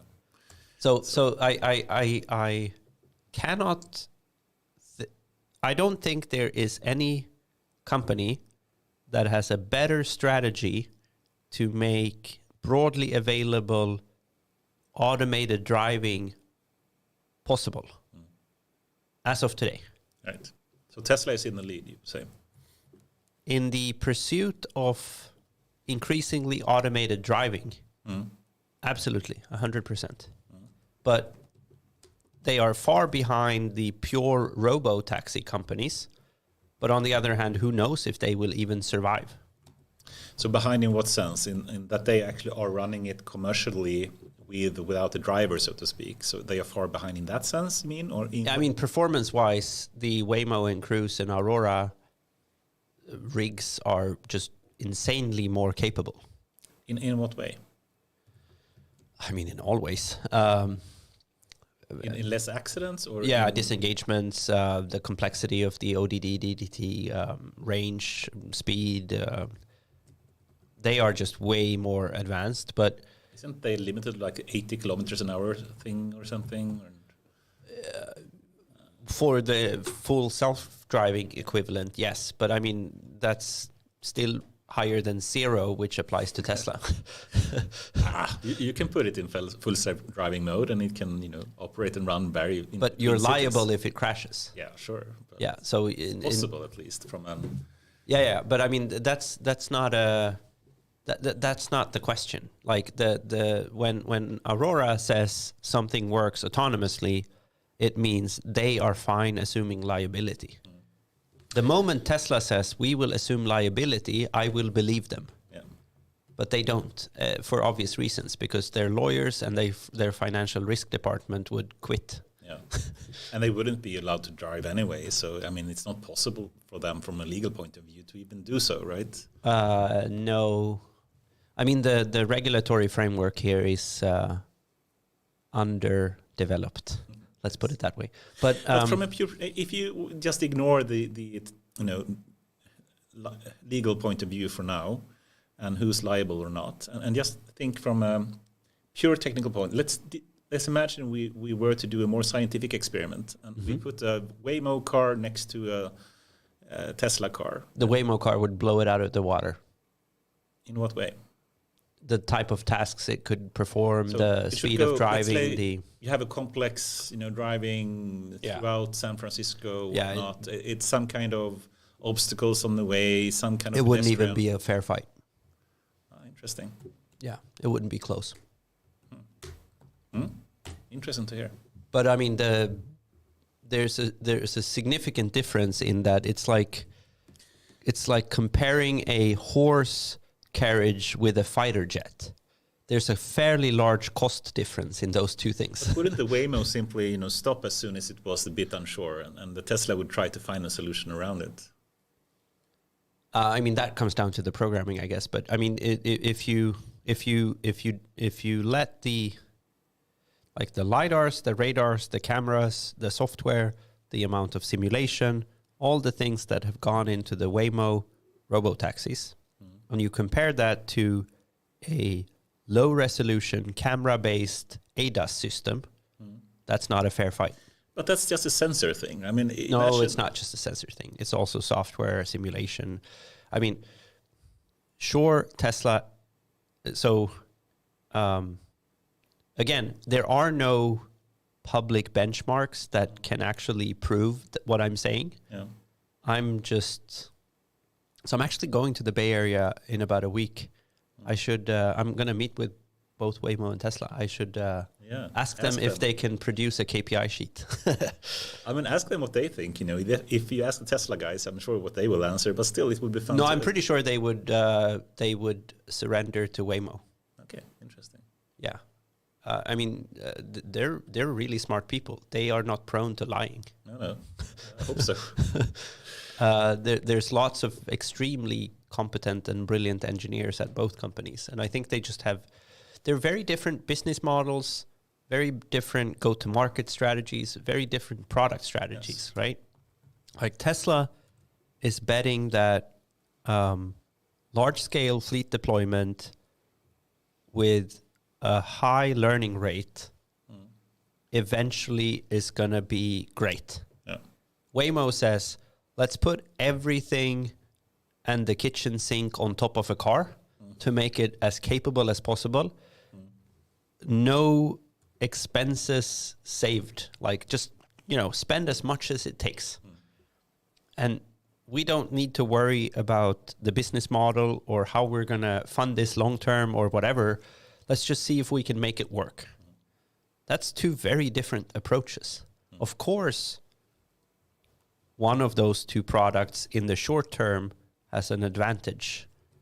But if you ignore the fact that Waymo costs, I don't know, $550 million a year without any meaningful revenue, like there's a limit to how long they will enjoy that. Yes. Tesla is selling cars at a profit today. Yeah, so they're already making money in some sense. Which, I mean, no one in technology thinks you can ignore that aspect.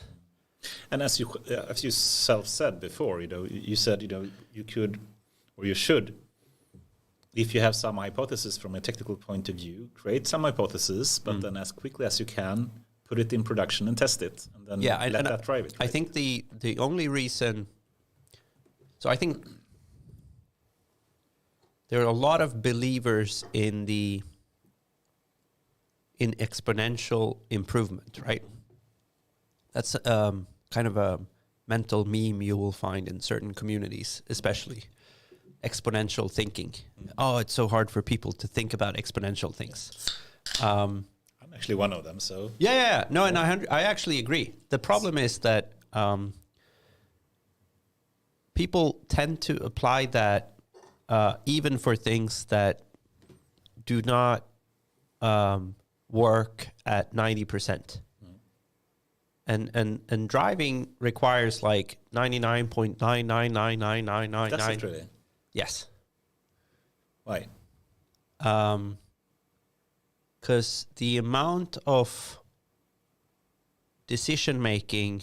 I mean, humans are not even close to that. Why does it need to be so much better than humans?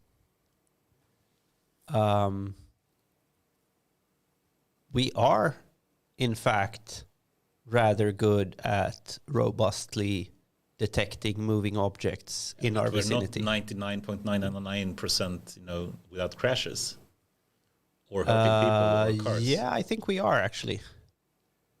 The amount of fatal accidents or accidents at all per kilometer of driving is in fact very, very low. It's like, I can't remember the powers here. If it's 10 to the power of, I think the number of crashes of flying is 10 to the power of 9, and driving is like 10 to the power of whatever. It's a very high number. I heard some number like 5 years ago or something, just counting, I'm not sure if it was injury or deaths. Deaths at least was, significantly higher with humans than the existing at that time, at least self-driving cars. There's around 1.35 million fatalities in traffic every year. So definitely people die in traffic. Yeah. Not so much here as in poorer countries, unfortunately. Yeah. The degree of fatal accidents is much higher in countries where cars are less safe, right, and where roads are less mature, and where people are everywhere. Worse ADAS systems than we have in I mean, there's like one of my favorite quotes by William Gibson is, "The future is already here. It's just unevenly distributed." We have to remember that we live in a pocket of future from a global perspective.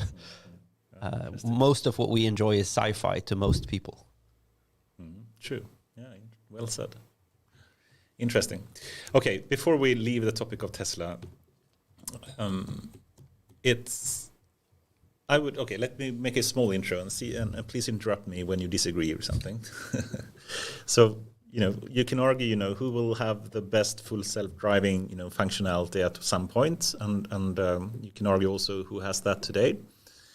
I would argue that at some point, let's say 5 years from now, most OEMs, most car manufacturers will have a valid and sufficiently well-working full self-driving functionality, or self-driving functionality, if we call it that is working sufficiently well. It may be some marginal differences, and Tesla may be slightly ahead or not, but it will be like percentage points difference potentially in safety or speed or whatever kind of measure you have. At least if Kognic is successful. True. Good point. So then the question is really, Tesla is doing a lot of other stuff, and my question is more or less, what are the pros and cons of Tesla? And my argument would be that it's not really the full self-driving that's the main reason that they will succeed from an economical point of view. No, I agree. And I think also the manufacturing that they have is really one of the strengths that... I mean, their strengths are abundant, I would say. Yeah. What would you say they are? So there's the simple organizational question of... I'm not sure how much of a sustainable competitive advantage this is over time, maybe, but European car companies are not efficiently organized. They are huge, lots of people that may or may not do anything meaningful. And the more I interact with those kinds of companies, the more pessimistic I get about their ability to compete long term. Interesting. On the other hand, in the category of fast follower, modern car companies, Tesla is not the only one. There are also plenty of Chinese companies. Right. Volvo is creating Polestar as their own version of this, kind of let go of all our legacy. Let's create a sort of a fast-moving, low-asset brand that can move much faster. So there are strategies that are not unique to Tesla to overcome this. But if you look at Volkswagen, for example, or Toyota, probably, they suffer from 100 years of hierarchy. So Tesla has that as one advantage. The other one is the sort of delete everything that isn't, I mean, a combustion engine has like one order of magnitude more parts than an electric vehicle. Right. So the simplicity of that is a big advantage. Another one is like model variety. So BMW has like 40 different colors. You can get everything in the car customized down to the smallest detail. Right. You can select the color of the imprint of the car name on the side of the door. Yeah. Tesla has, 3 colors? And you maybe are able to choose. You get a car and it looks this way and it's always the same, more or less. The list goes on. The software architecture. I mean, I don't think people necessarily buy cars for the carness of the car anymore. I think they buy it for the user experience. Right. Like would it become, as some people say, more of an entertainment focused? Yeah, I think so. Feature? I mean, ironically, I'm not a car guy. Yeah. Like I actually, until very recently, have never owned a car. I'm also a shitty driver. I don't own a car. I own a motorbike, by the way, but not a car. So. But so I'm not the right person to speak about. Like after 5 years of being immersed in the automotive space through Kognic, I know way more than I did before. But I'm better at talking about machine learning than car companies as such. Yes, well said. Okay, so you believe there are lots of advantages with Tesla then, I guess, more from an economic and like go-to-market strategy point of view, or just like they've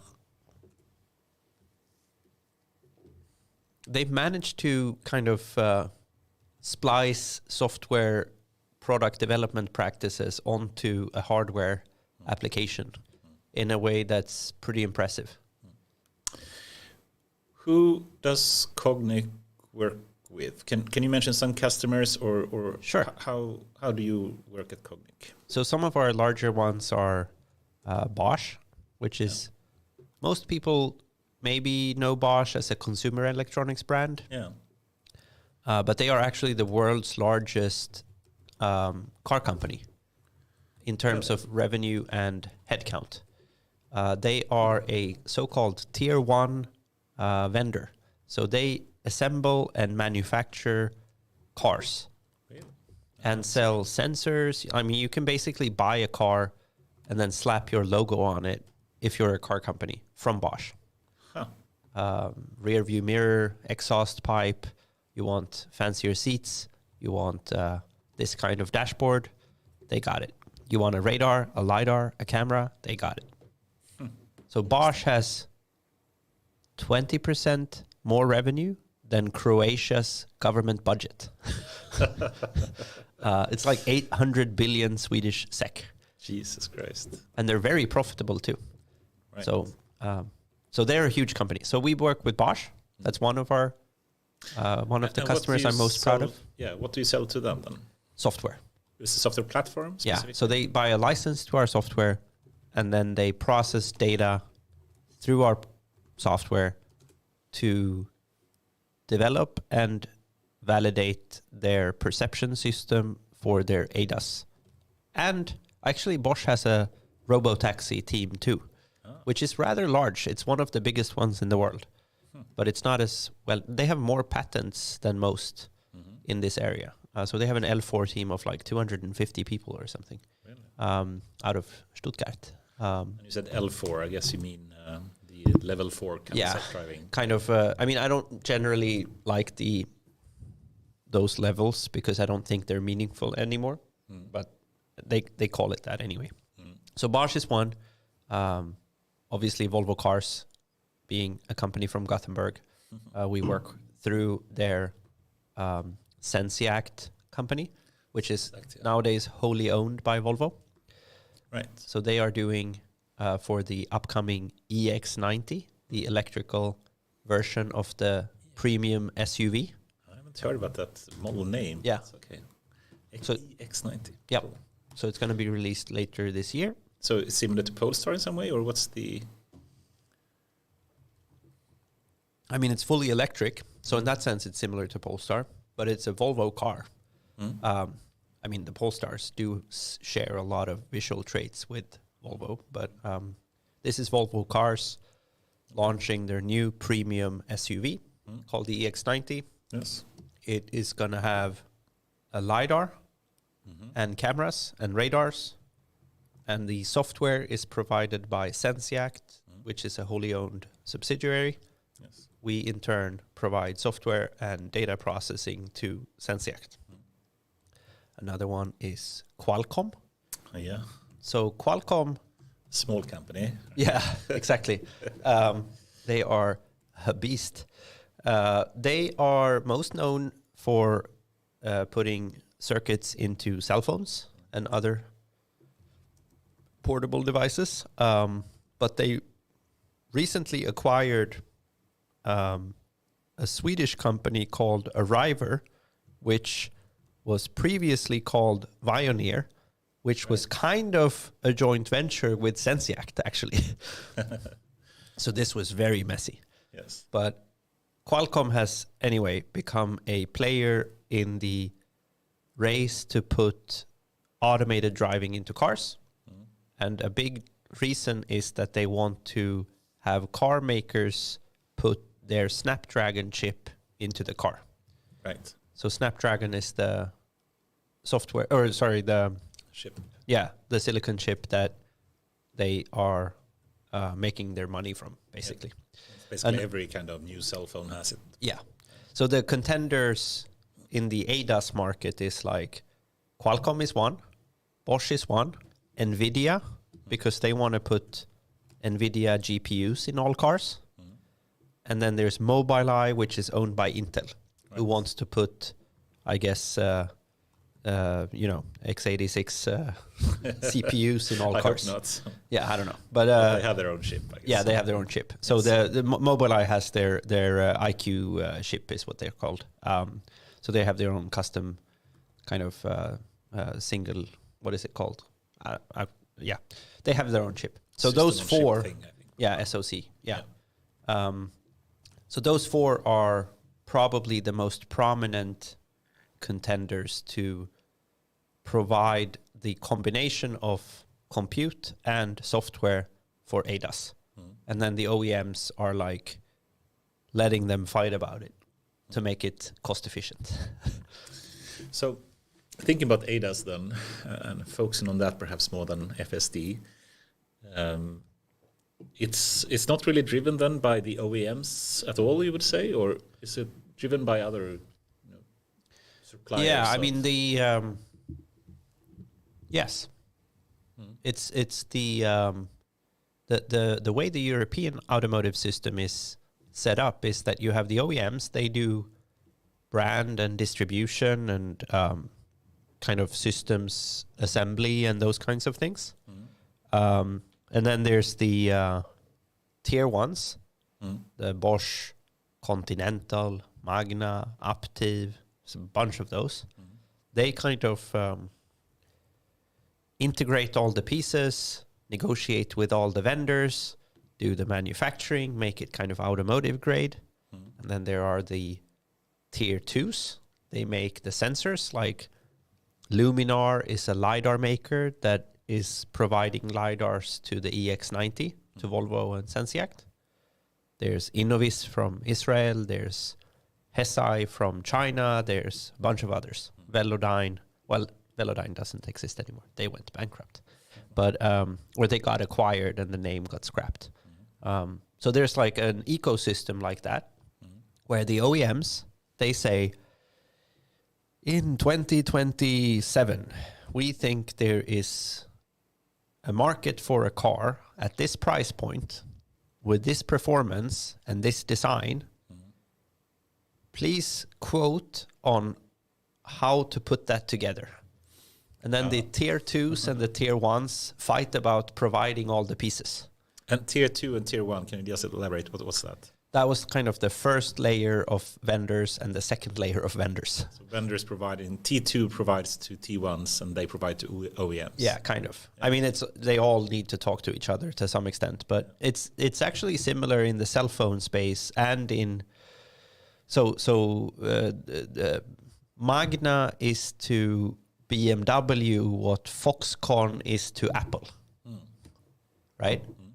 Or TSMC is to some extent to NVIDIA in the same way. Like TSMC is contract manufacturing. They are a fab. They make the circuits. NVIDIA doesn't have their own fabbing capability. They don't actually like... And TSMC is a Taiwan semiconductor manufacturer, and it's one of the biggest companies in the world, right? Exactly. As long as they are not invaded, I guess. Yes. But so many industries are, from what I understand, layered in this way where the OEMs do some amount of R&D, but mostly to call bullshit on the vendors, not to actually be the provider. Similarly, I actually know this by coincidence. My mom is in the pharmaceutical domain working at AstraZeneca, and only a fraction of their new drugs are actually originated inside AstraZeneca R&D. A lot of them are acquired, and other companies do the early stage development. And then AstraZeneca kind of steps in when it's time to make it, large scale. And in order to do the FDA approval and the distribution, you need to have billions and billions and billions. OEMs and tier ones kind of operate in a similar way. Awesome. The time is flying away, Yeah, and we have a lot of topics here. So I was hoping to ask like a couple of lightning questions. Yeah, sure. And if we could, try to limit the answer as briefly as we could. But we'll see how that goes. Probably not well. So let's start with an easy. No, let's ignore this one. What's your name?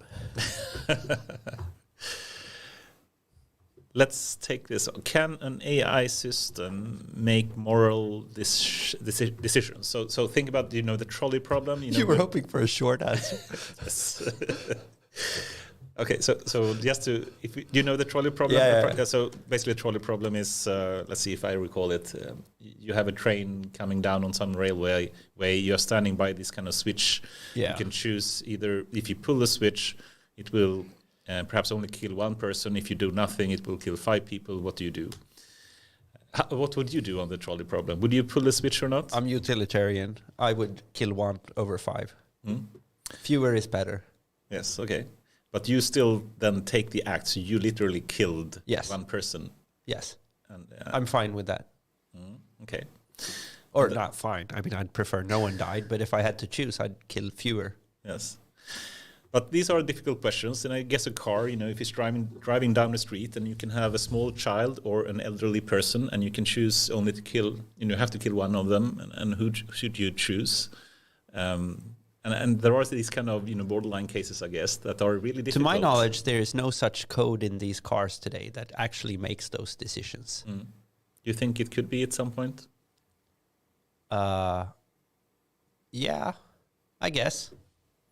I mean, anything that can be expressed as an optimization problem can be put in there. But then, okay, if we rephrase that, is it better to put moral code of conduct, so to speak, by rules provided manually by humans, or can it be learned by example, perhaps by a Kognic annotation system? Yeah. I mean, first of all, either way, I think it's going to be something that is coming from humans. So Kognic enables human feedback in an efficient way. A rule-based system written by a human does to some extent fulfill the same purpose. It's just communicated in different ways. One is by explicitly writing a set of rules. The other one is by creating a set of examples. If the intention with the rules is to cover all the examples, you get the same outcome. Yes, but you don't know the outcome if you provide examples, or at least a large number of examples, but you do know the outcome if you have the rules, at least, right? Yeah, I mean, this goes back to whether you believe GPT can do multiplication or not, right? Maybe those are synonymous, in my opinion. Okay. Or analogous, at least. Yeah. I mean, do you know the rules if you get most of the examples right or not? I would say no, but I at least got the sense earlier you said yes. No, okay, so let me elaborate a bit more. So I would say that if you at least code the mathematical rules of how to perform multiplications, of course you know the rules then exactly. Then the question is, if you just provide examples, you don't know the rules, you can't at least extract them and understand the rules, but it may perform in similar ways. So which is it that you claim that GPT is doing? The latter one. Okay, so it's approximating based on all the observations. It performs something, and it's probably or for sure approximating, but it has some potential rule that it has learned at least, right? Yeah. No, I mean, that's what I'm also. That's my opinion too. Yeah, but just going back to the moral, the moral decisions, and that it's very much based on like human values in some sense. We have some kind of bias that we perhaps prefer not to kill a young child over an elderly person, potentially, or maybe, a dog at least over a human. At least some people. Yeah, maybe. But you can imagine some kind of. I think my wife would pick our dog over lots of humans, actually. to keep it alive, I guess. Yes. Yeah. Probably true. But But still, you could imagine some kind of rules like this. At least if you take an ant over a human, then Yeah, sure. You would, I think, as a human, say that's probably a good thing. Yes. So we can imagine some kind of set of rules that we have as humans built into, some kind of common sense. Sure. And what's the best way to make a car? If we imagine robot taxis driving down the streets in the future, would you be satisfied in just having programming by examples for learning these, or do you think it should be manually encoded into the system? I mean, if there was a way to program those kinds of rules such that they worked according to our expectations in all circumstances, I think that would be preferable over an approximation.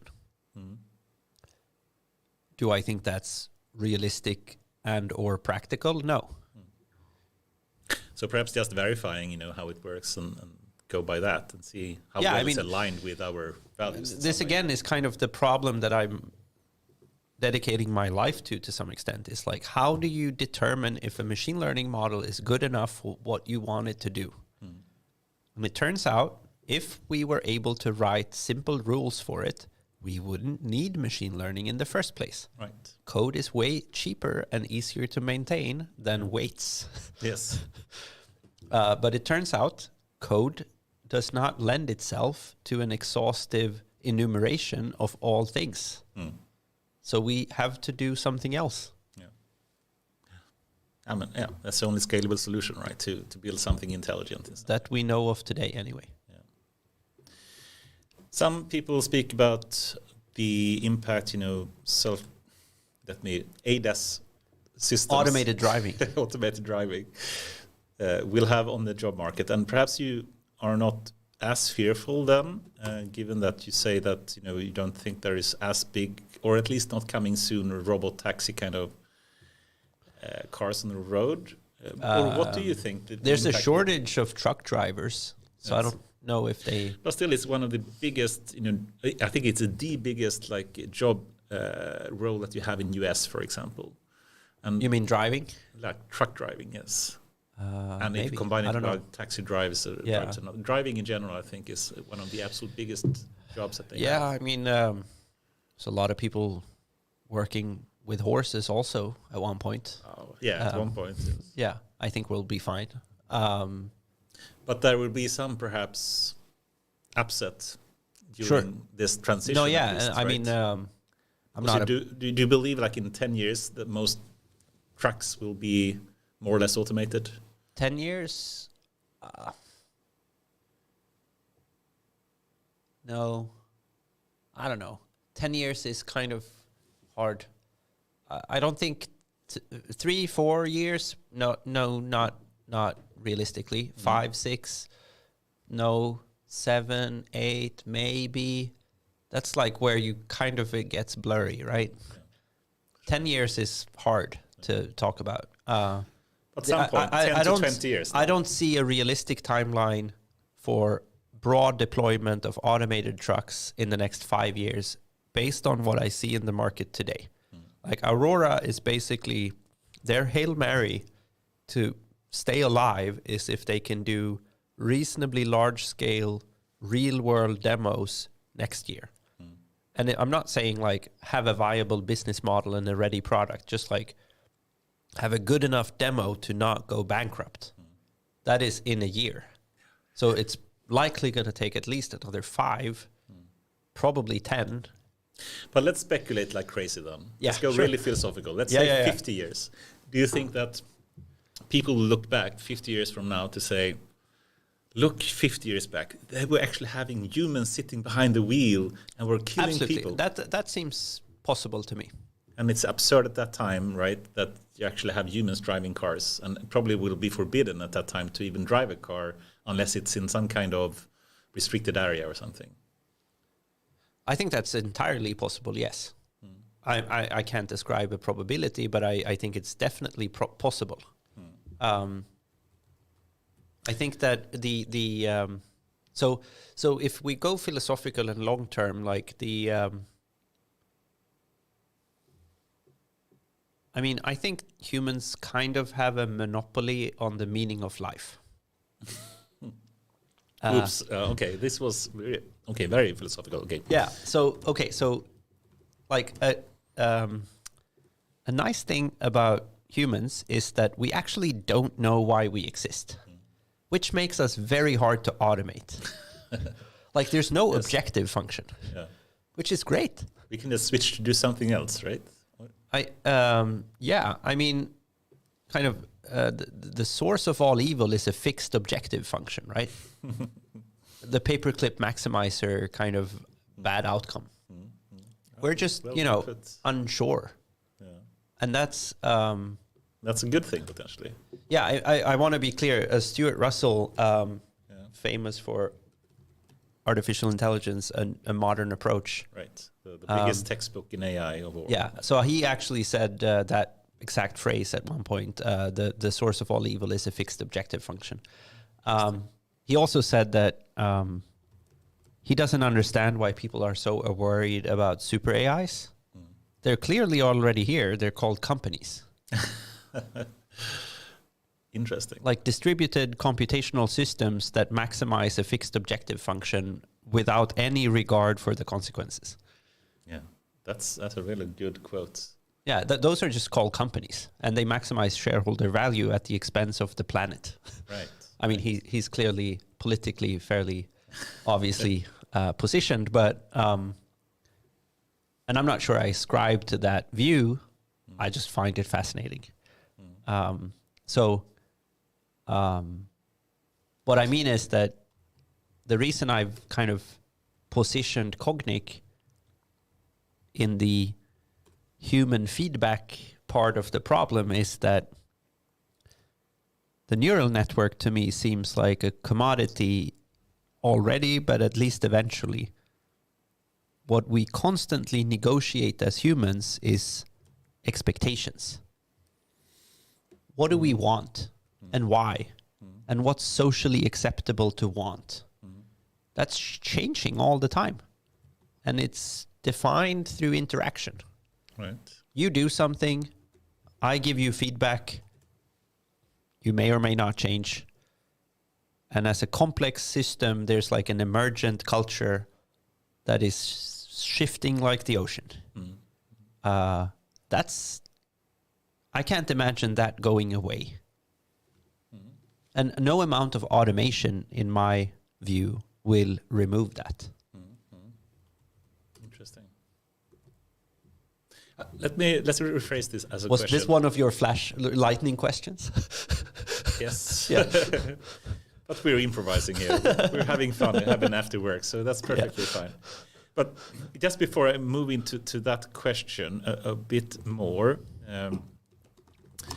let me just finish off the previous topic, and that was basically what the impact of self-driving cars or automated driving will have on the job market.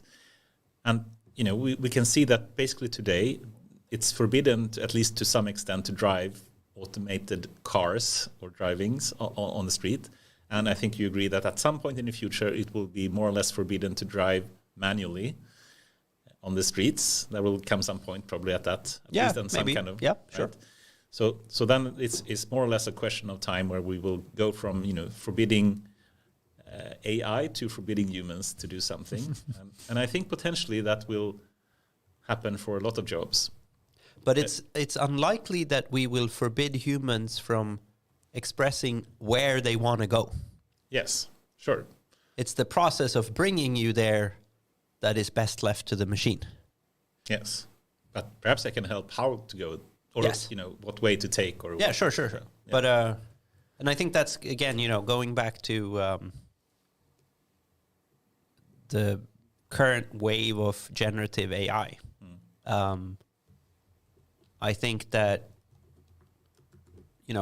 replicating patterns is useful, but you need to create purpose for it in order for it to be valuable. And that's the role that I think humans will continue to have, even if most of the sort of interpolation or reproduction of things can be done automatically. Okay, interesting. Let me just follow up on that then. So if we imagine that at least driving as a job will cease to exist, at least from a commercial point of view, because it's more efficient economically. It's the same way copywriting is going to go away. Yes. Yeah. And then the question arises, what should humans really focus on then? If we think now really philosophically, like 30 years ahead. Purpose. Is that a job? Yeah. It's the only job we have. We spend our whole life trying to figure out why the fuck we're here. So you mean we will... but at least, okay. Let me throw in another Elon Musk quote then. Sure. I'm not sure you heard about this, but one thing he said, in the future, well, when we have more general AI available and it can automate many jobs that we have today, it will also be a future of abundance, meaning that there is no... Maybe. Yeah. I think in a utopian point of view. The post-scarcity society consequence of automation is a maybe at best. Could be an apocalypse as well, or a dystopic or just kind of future. Kind of what we have now, but just more. Yes. Who knows? But if we are optimistic there at least, and say that, okay, we will have, driving is more or less for free. We will have energy in some kind of fusion-based thing because we had AI help with the science to actually make a fusion reactor work properly. And the climate problem is fixed, and we can go to Mars if we want to. And I get the premise. We basically have no need to have, money to provide roof on top of our heads or food on the table. But that's not an abstract question for you. You are already in that position, right? Not really. I don't think so. I mean, kind of. It's not like you need to worry about those things. Sure. So how is that different from now? But it will be even more so. I mean, I think a lot of people today, if they could, would not work. Would you agree? No. I don't need to work.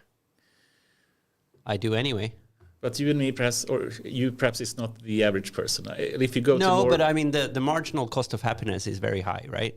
So I think that absolutely you need to be humble before the fact that most people need to fight to get food and housing. 100%. I don't disagree with that. I'm just saying the human condition of desiring purpose is universal. Right. And I think that kind of a Maslow take on it is that for utilitarian reasons, you just don't have time to worry so much about it when you're starving. Right. But if you are beyond that point, which in Sweden, almost everyone is actually. I mean, to the extent that you can survive. Yes, but if everyone were to go on welfare, the system would collapse as well. But I don't think people would. No, but still, if they would, it would collapse, and we are dependent on having companies potentially. But I think still people would, even then, I think people would create a source of pursuit, of striving. I think we are only, almost everyone I know, I feel, are happier when they sense there is a progression in some direction. Regardless of where they are and where they are going, they need a derivative. Yes. Moving in some good direction, I guess. And it seems to be largely independent of their absolute material wealth. Let me rephrase it in a different way. We know people already today are basically not working and living on welfare. Yes, to some percentage. Yeah, maybe. Most people do not. I think actually very few people do so voluntarily. Could be. I could go there, but let's not go there. At least we know there are some percentage of people that prefer not to work. Yeah. I think it's not that low, really. But, okay. It's in a double digit, I think, at least. But who knows? Who knows? imagine then that they have a world of abundance, and even more people are. Let's change this. Let's just say that you're correct. Most people do want to work. No, I'm saying most people want purpose. Okay. Work is one form of purpose. I'm not saying it's the only one. I'm saying people cannot just sit idly looking into a wall and be happy. Let me phrase it this way. Third way, you're throwing off my arguments all the time. But you're doing it the good way, so that's nice. Let's say that people want to have luxury. People want to buy a yacht or have the latest, bag from Gucci or whatnot. But we're post scarcity, right? No, let's say that we're not. Okay. Let's say that we have people that want luxury. Okay. Just assume it. So we have abundance, but we also have things that people can't get. Let's say we do not have abundance. All right. Sure. We're not there yet. Okay. We're at some point in time where people want to have the latest Gucci bag and they want to have, a luxury yacht and they, want to live the high life, so to speak, in some way. But to do that, they need to make money. And then they need to find some way to make money. And they struggle because they don't have potentially the competence that's, that the only jobs available today need. Yep. So they struggle to find jobs. Yep. And they haven't really the self-discipline to go to, whatever, college or education that's necessary. Or online course. Yeah, or who knows? Or speak to ChatGPT to ask it a lot of questions to make it learn whatever. Do you think, and so they basically become really, really unhappy. They can't fulfill their needs. And they basically go to have to become homeless, perhaps even. And some people say that this can be happening very quickly. And if, for example, if you have truck drivers that then suddenly can't support themselves, they will go out to work and they become really, really unhappy. And it will be a big disruption that will cause a lot of misery in the world. And that's a real risk. Yeah. I mean, the potential need for reskilling large groups of people in a short amount of time is a real risk. Yes. So how do you solve that? So some people speak about UBI, universal basic income, as one solution to this. Do you believe in that? Yeah, a little bit. I mean, I won't say I've thought about it too much, but it could be this. Since I have, I have a fairly, I have a conflicted view here. I think generally I assume people have good intentions. Actually, I'm an optimist at heart. Like I like to approach people with the assumption that they want to do good things. Yes. Which is why I think very few people are voluntarily living off welfare.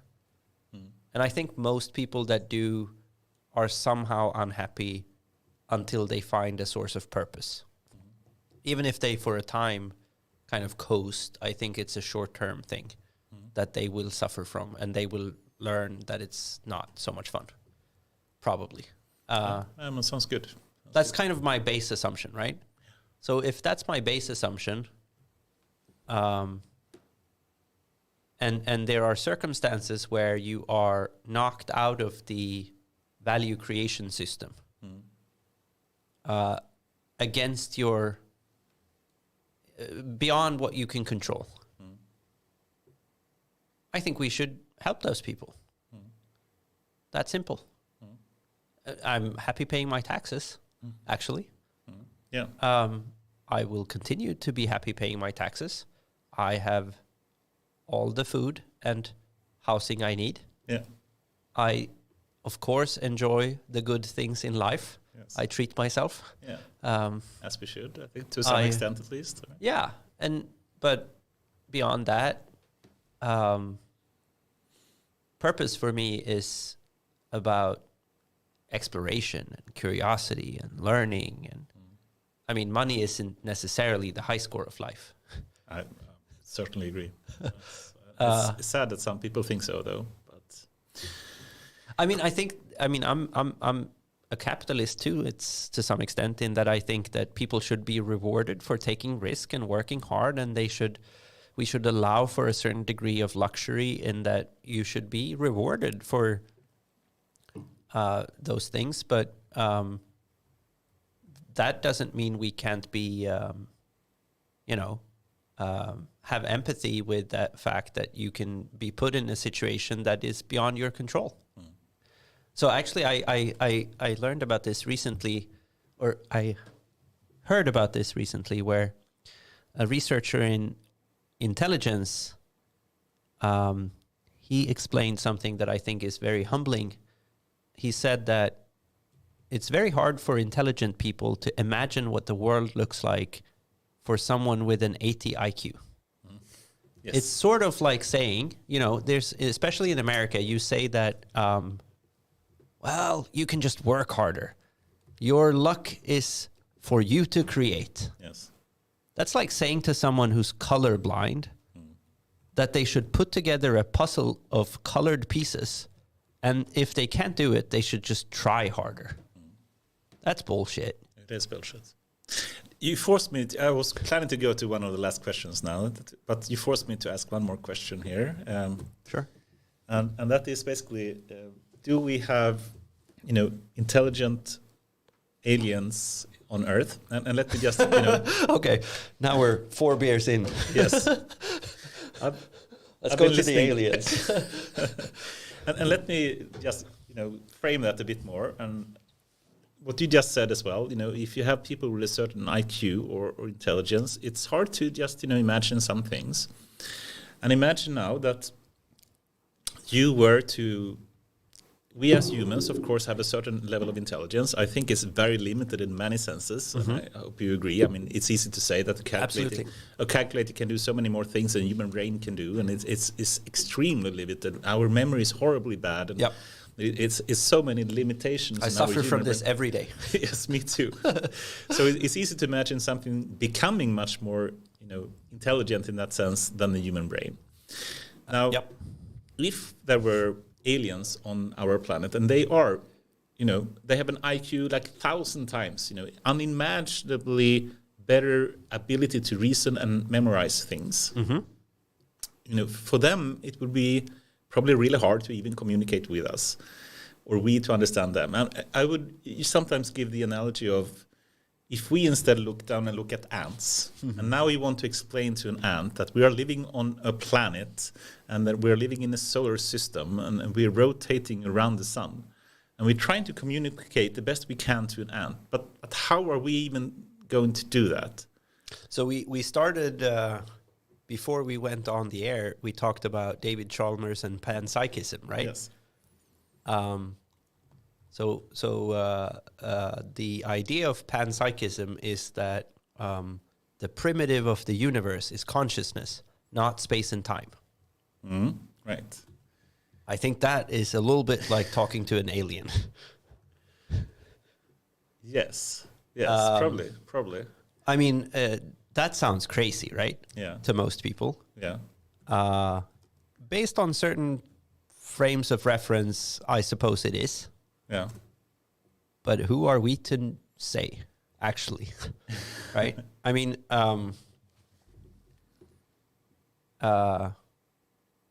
reality is fragile to me, personally. I find reality somewhat fragile. I feel like,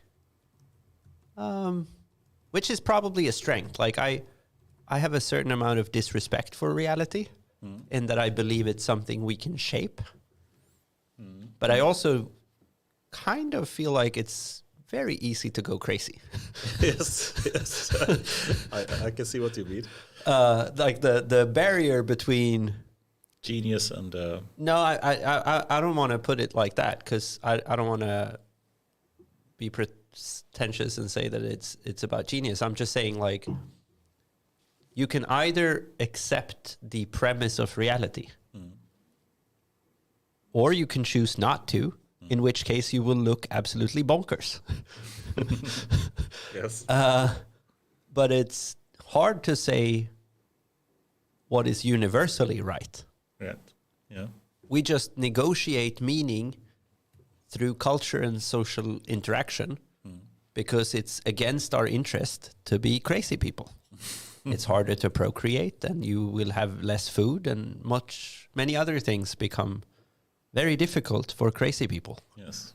So we kind of conform and fit in and do all the things we need to do. But you asked how would it be to talk to aliens? Well, like a super intelligent alien. I mean, it's possible that many of the assumptions we have about the shape and form of reality are wrong.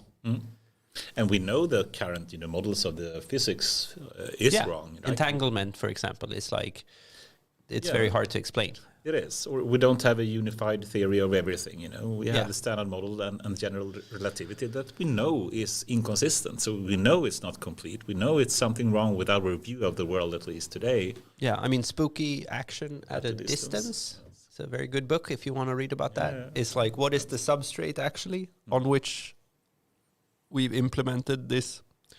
It's an Einstein quote as well. So it's it's awesome. But so, okay, to just, do you think if we were, do you believe that our super intelligent aliens that are looking at us, even trying to poke and play, have fun with us today, but we don't notice it?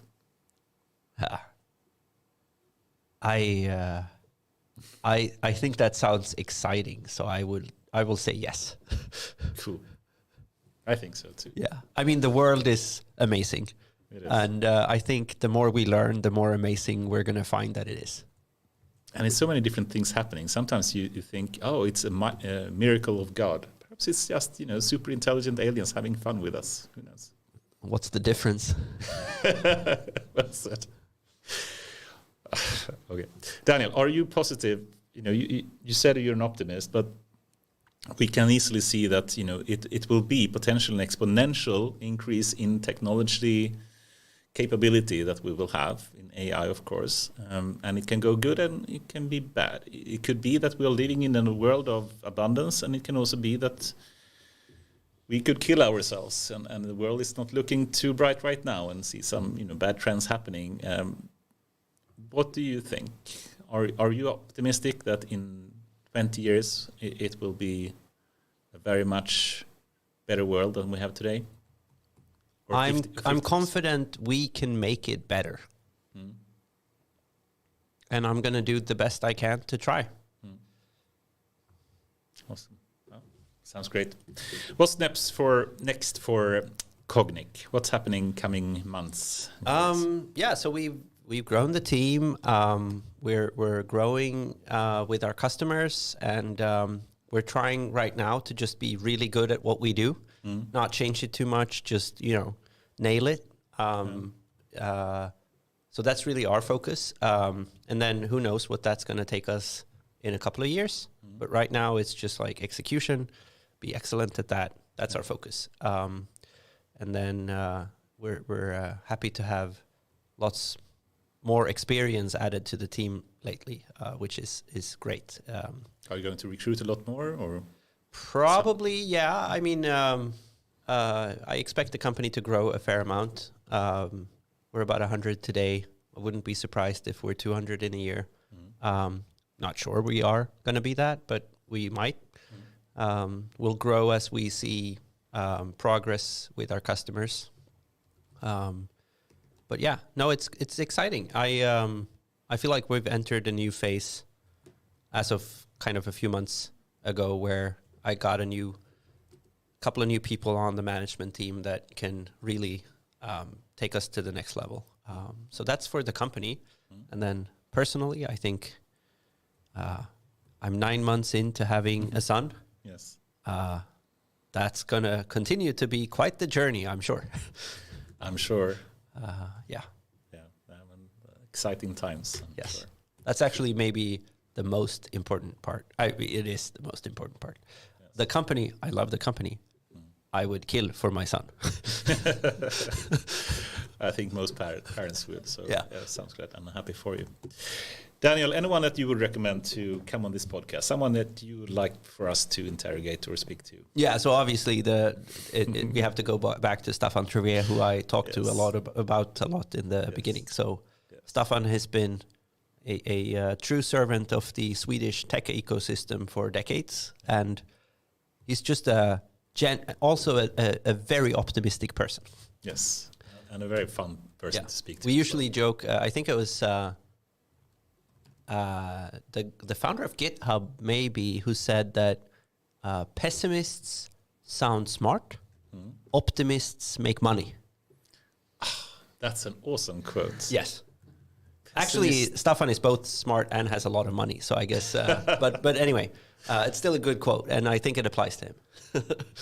But he's not a pessimist at all, right? No, which is why it's confusing that he's actually smart. Yeah.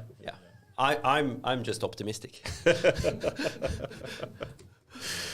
I will write that down. That was so awesome.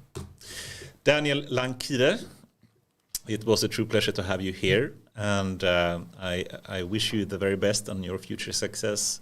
Yeah, personally, and also, of course, professionally with Kognic. You're on a very good track, I think, and I very much enjoyed this discussion. So thank you very much for coming here. Thanks for having me, and I look forward to listening to many more interesting episodes. Awesome. Thank you.